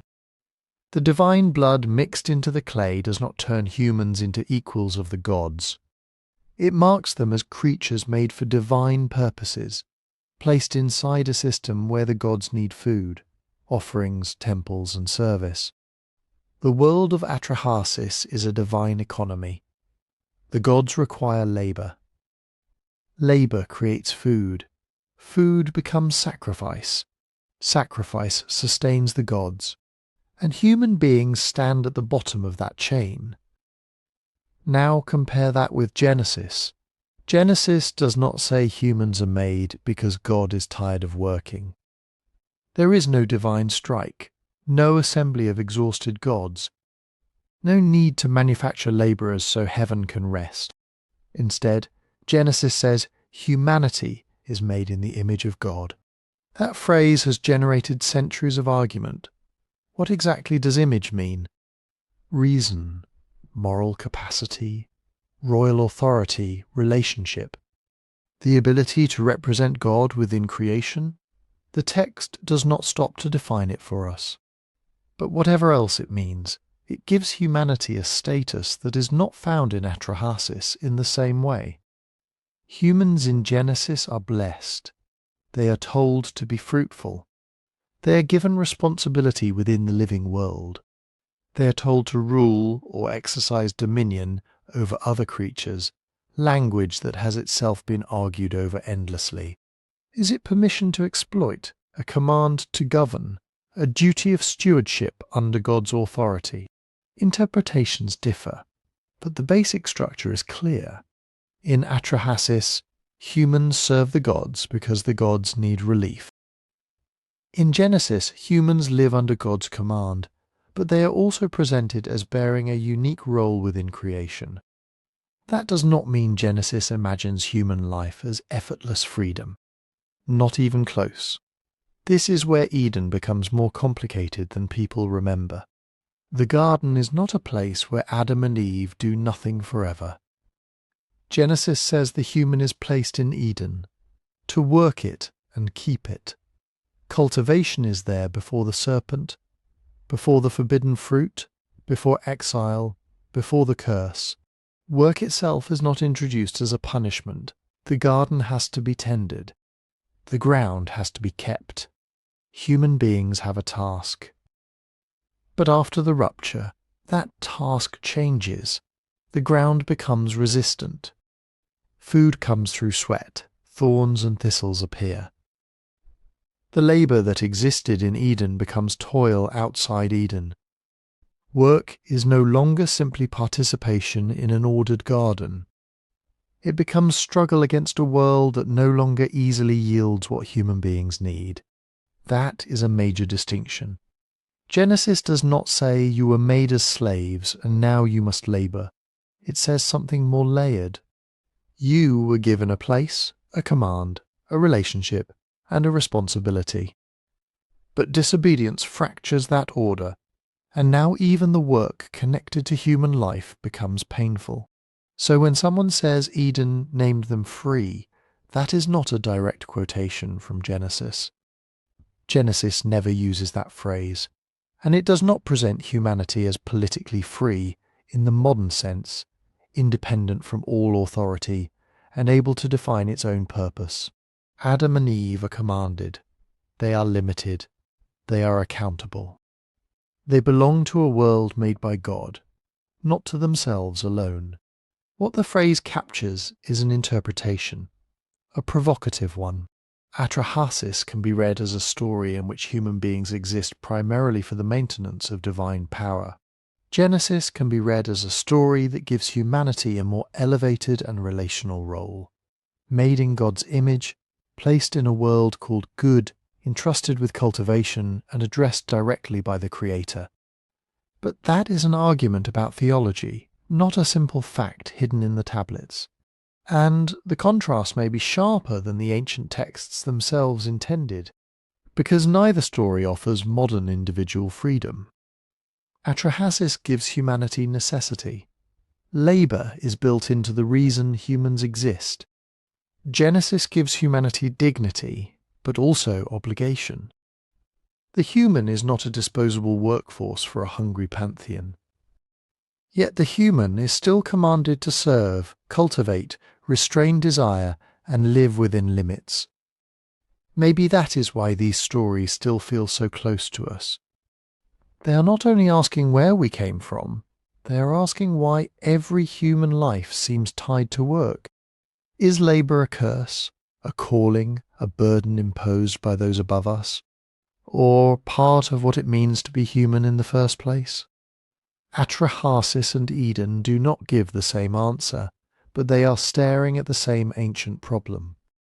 And that difference becomes even more important when we follow these stories beyond their first written forms, because neither Atra-Hasis nor Genesis stayed frozen on clay or parchment. For centuries, Jewish and Christian readers returned to Genesis and kept asking what it meant to be made in the image of God. And from that one phrase came some of the most powerful ideas about human dignity in the history of the West. Not always applied consistently, not always applied well, but powerful nonetheless. If every human being bears God's image, then human worth cannot simply be measured by usefulness. Not by how much grain a person produces, not by whether they can dig a canal, build a wall, bear children, fight in an army, or feed a temple. That idea has enormous implications. In the world reflected by Atra-Hasis, humanity enters existence because the gods need a labour force. The divine order is maintained from above. Humans work below. Their offerings sustain the gods, their cities serve the gods, and their labour keeps the system running. Genesis begins somewhere else. The Creator does not need food. God does not become hungry when humans fail to bring sacrifices. God does not create Adam because heaven has become exhausted by irrigation projects. The biblical God speaks the world into being, and when humans appear, they are not merely assigned a task. They are blessed. That does not erase hierarchy. Genesis is not saying humans are gods. They are creatures. They come from dust. They depend on breath they did not give themselves. They live under commands they did not invent. But they are creatures addressed by God. They are given responsibility. They are given a boundary. And according to Genesis 1, both male and female are made in the divine image. That last part matters. Ancient Near Eastern kings were sometimes described as the image of a god. The king represented divine authority on earth. He stood at the top of the human hierarchy, closest to heaven, while everyone else served below him. Genesis may be doing something startling with similar royal language. Instead of reserving divine image for one king, it gives that status to humanity as a whole. Men and women, not just a palace ruler, not just a priest, not just the powerful scholars debate exactly how that idea should be understood. But the effect is hard to miss. Genesis spreads a royal vocation across the human race. You are made from earth, but you are not only earth, you are also a representative within creation. And then comes Eden, where the contrast gets more complicated again, because the human is placed in the garden to work it and keep it. Those words are easy to glide past. But they destroy a popular fantasy about Eden. Eden is not endless leisure. Adam is not reclining beneath fruit trees while creation does everything for him. Before sin, before expulsion, before sweat and thorns, there is already work. The garden is to be cultivated and guarded. Human life includes responsibility from the beginning. So the contrast is not labour versus freedom. That would be too simple. In Atra-Hasis, labour answers the gods' problem. The lesser gods are tired, so humans are made to carry their burden. Work begins as substitution. Someone higher escapes the load because someone lower is created to bear it. In Genesis, work belongs to a good creation before the fall. It is connected to care, cultivation, and the human role within the world. The garden is not a factory for feeding a needy pantheon. It is a place entrusted to human beings. But Genesis also refuses to romanticize labour. After Adam and Eve eat from the tree, the ground becomes difficult. The same earth from which the human was formed now resists the human hand. Thorns and thistles appear. Bread comes through sweat. The problem is not that work suddenly exists. The problem is that work becomes toil. That distinction shaped later Jewish interpretation. In many Jewish readings, labour could be understood as a duty, a discipline, even a form of participation in God's ongoing care for the world. The Sabbath command gives this another dimension. Human beings work, but they are also commanded to stop. Even servants, resident foreigners, and animals are included in the rhythm of rest. That is not a small detail. In a world where powerful people could demand labour without end, Sabbath places a limit on labour. It says, no human master possesses unlimited claim over another person's time. Work matters, rest matters too, and then there is the Exodus. Again and again, the biblical tradition remembers Israel as a people forced into labour under Pharaoh. The language is brutal. Burdens, brick quotas, taskmasters, cries rising from the oppressed. God's response is not to say that oppression is natural because humans were made to serve. The response is liberation. That does not mean every biblical law or later society abolished slavery. They did not. The historical record is much messier than a simple story of moral progress. Ancient Israel, like its neighbours, existed in worlds where slavery and debt servitude were real institutions. Later, Jewish and Christian societies also participated in systems of domination, often while quoting the same scriptures that spoke of human worth and deliverance. But the Exodus gave later readers a permanent counter-memory. No empire gets to call oppression sacred forever. No pharaoh gets the final word. Christian readers developed their own versions of this argument. They connected the image of God, the command to love one's neighbour, and the claim that all people stand equally in need of grace. Some saw labour as a vocation. Some monastic communities treated manual work as spiritually valuable rather than degrading. Others emphasized freedom from sin, a liberation deeper than political status, but not necessarily separate from it. And across centuries, Jewish and Christian thinkers drew on these traditions to criticize exploitation, defend the poor, challenge slavery, and argue that human beings cannot be reduced to tools. They also sometimes failed that test completely. That failure is part of the history too. The text did not automatically create just societies. No ancient book can do that on its own. People interpret texts through their institutions, interests, fears, and power. A scripture that can inspire liberation can also be used by the powerful to demand obedience. So we should resist the easy victory speech. Atra-Hasis is not simply primitive, and Genesis is not simply modern.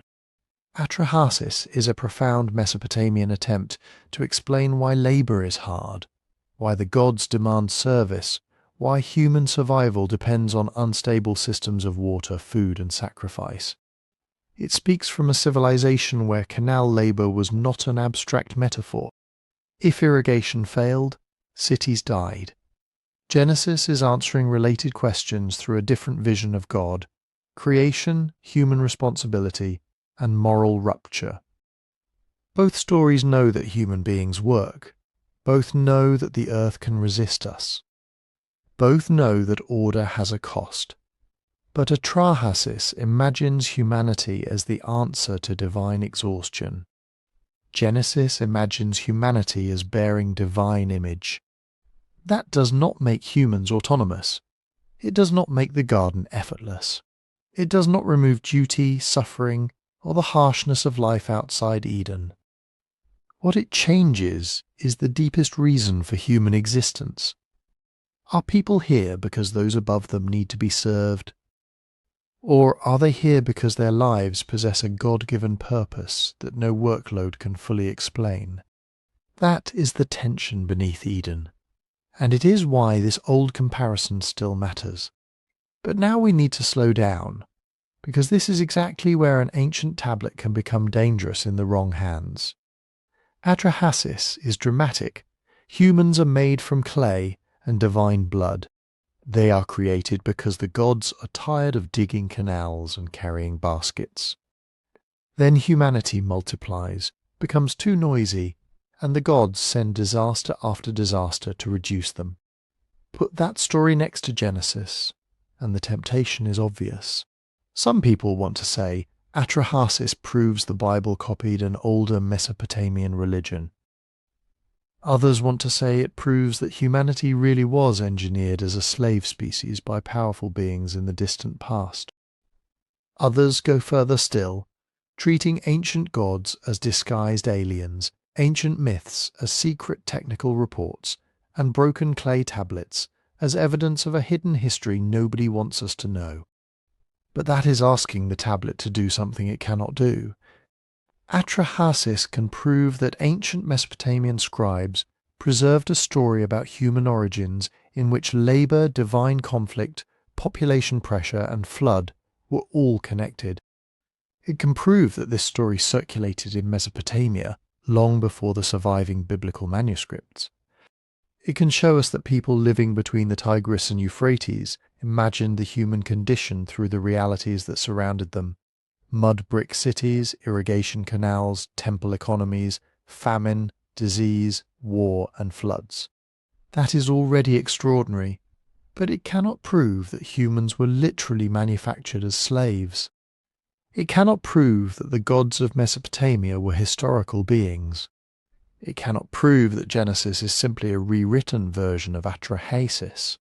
And it definitely cannot prove that some lost civilization, extraterrestrial visitor, or secret priesthood knew the real biological origin of humanity and hid it inside a myth.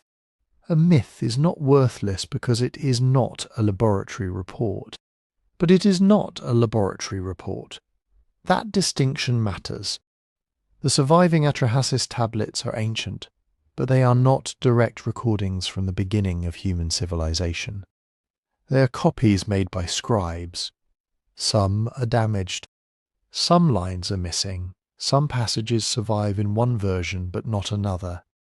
Scholars reconstruct the text by comparing fragments, later copies, related stories, scribal conventions, grammar, and parallel traditions.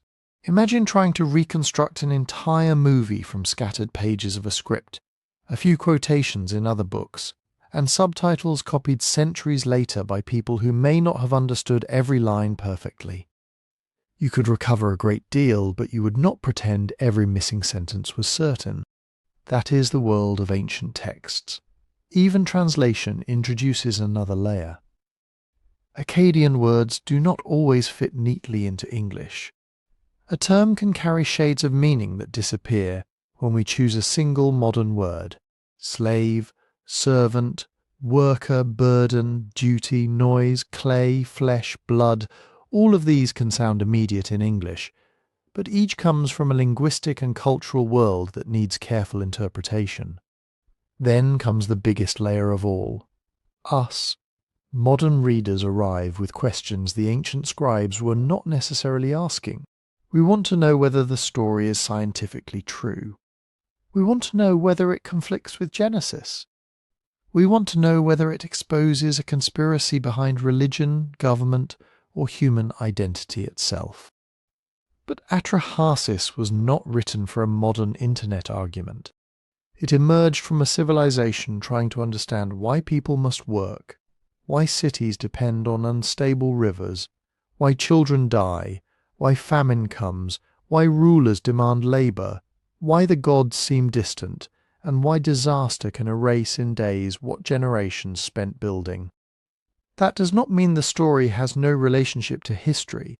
Literature always has a relationship to history. It preserves fears, institutions, values, social structures, and memories. Atra-Hasis reflects a world where large-scale labour mattered, a world where canals had to be dug and maintained, a world where temple systems organised land, food, workers, and offerings, a world where flood was not a metaphor invented by poets. Flood was a yearly threat, and when scholars compare Atra-Hasis with Genesis, they are not making up a connection out of nothing. The similarities are real. Both traditions tell of humans formed from earth.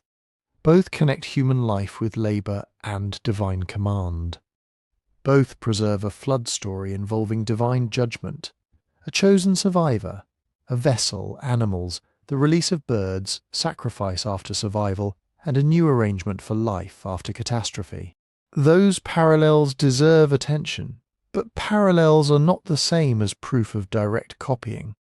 Ancient Mesopotamia, Syria, Canaan, Anatolia, and Egypt were not isolated worlds. Traders moved goods across enormous distances. Armies moved people. Exiles carried languages and stories. Scribes copied texts. Kings married foreign princesses. Priests encountered rival cults. Ideas travelled, changed, collided, and took on new meanings. So scholars can responsibly say that Genesis and Mesopotamian flood traditions belong to a wider ancient Near Eastern world of shared stories and cultural exchange. They can say that biblical writers may have known Mesopotamian ideas directly or indirectly. They can say that Genesis sometimes appears to engage with themes already familiar in the region, not merely repeating them, but reshaping them. What they cannot say with certainty is exactly which storyteller heard which version, in which city, in which century, and then copied it word for word into another tradition. The evidence is not that complete, and honestly that uncertainty should make the story more interesting, not less, because the gaps force us to read more carefully. They stop us from turning one ancient tablet into a weapon. They stop us from pretending every similarity is a smoking gun. They stop us from making Atra-Hasis either the secret master key to the Bible or an irrelevant pagan story with nothing to say. It is neither. It is a witness from 4,000 years ago speaking in the language of gods and clay, rebellion and flood, sacrifice and survival. And beneath all of its strange details is a question that has never gone away. Why is life so hard? Why do human beings work until their bodies break? Why does abundance turn into scarcity? Why do civilizations build great systems only to watch drought, disease, violence, or flood bring them down? Atra-Hasis answers through the drama of the gods. The world is difficult because the divine order itself is difficult. Labour begins in heaven before it reaches earth.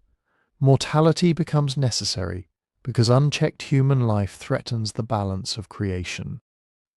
Disaster is not random. It is woven into the terrifying negotiation between divine power and human survival. We may not accept that explanation, but we should understand why someone did, because every civilization tells stories about work, death, and catastrophe. Some call them myths, some call them history, some call them economics, progress, fate, evolution, judgment, or human nature. The names change. The question remains, and that may be the deepest reason Atra-Hasis still matters. Not because it gives us a secret code to crack, not because one damaged tablet can settle every argument about Eden, the flood, the Bible, or the origin of humanity. It matters because it preserves one of the oldest surviving attempts to answer a question every society eventually has to face. What are human beings for? In Atra-Hasis, the answer is brutally clear. The gods are exhausted. The lower gods have been digging canals, raising embankments, hauling earth, and maintaining the world that feeds the divine order. They rebel because the work is too heavy, so a solution is proposed. A new creature will be made, a creature formed from clay, given something of the divine, and assigned the burden the gods no longer want to carry. Humans enter the story as workers. That is why calling them slaves can feel so powerful. It captures something real about their function in the plot. Humanity is created to take over labour, to produce food, to maintain canals, to supply offerings, to keep the system running. But the word slave also brings modern assumptions with it. It can make us imagine a simple science fiction story where humans are manufactured, owned and controlled by literal masters from another world. That is not what the tablets demonstrate. Atra-Hasis comes from a society where labour was not an abstract idea. Labour was survival. If canals failed, fields dried out. If levees broke, water destroyed homes and crops. If harvests collapsed, people starved. If temples and palaces could not organize workers, the city itself could weaken or disappear. So the story is not only asking, who owns humanity? It is asking, why must humanity work? Why are people born into a world where food, water, shelter, order, and security must be constantly produced? Why does civilization demand endless effort just to hold chaos back for another season? That is the ancient question beneath the story. And when we place Atra-Hasis beside Genesis, the question becomes even more fascinating. The parallels are meaningful in both traditions. Human beings are connected to earth or clay. In both, divine purpose and human labour are closely linked. In both, a flood becomes a turning point in the relationship between humanity and the divine. There is judgment. There is a chosen survivor. There is a vessel. Animals are preserved. Birds are released. Sacrifice follows survival. And afterward, life continues under new conditions. Those are not trivial similarities, but the differences are just as important. Atra-Hasis begins with many gods divided by rank, conflict, appetite, and competing interests. The flood grows out of a divine disagreement over humanity's growing presence in the world. Genesis presents one God, not a divine labour dispute. Its flood story is framed through moral corruption, violence, judgment, and covenant. In Atra-Hasis, humans are made in part to relieve divine labour. In Genesis, humans are given responsibilities, including cultivation and dominion, but they are also described in the image of God. The stories may share an ancient cultural landscape. They may preserve related traditions, exchanged motifs or arguments passed across generations and borders, but they do not finally say the same thing about God, humanity, work, or dignity. That is what makes comparison worth doing. Not to flatten every tradition into one story, but to see how ancient people took familiar questions and gave radically different answers. Did Atra-Hasis influence later flood traditions? Possibly. Many scholars see Mesopotamian literary traditions as part of the cultural world that biblical authors knew, directly or indirectly. Is Genesis simply a copy of Atra-Hasis with new names? The evidence does not allow us to say that with confidence. Is Atra-Hasis a fundamentally different worldview, one where humanity exists to serve the needs of the gods? In many ways, yes, but perhaps the most honest answer is that all three possibilities contain part of the truth.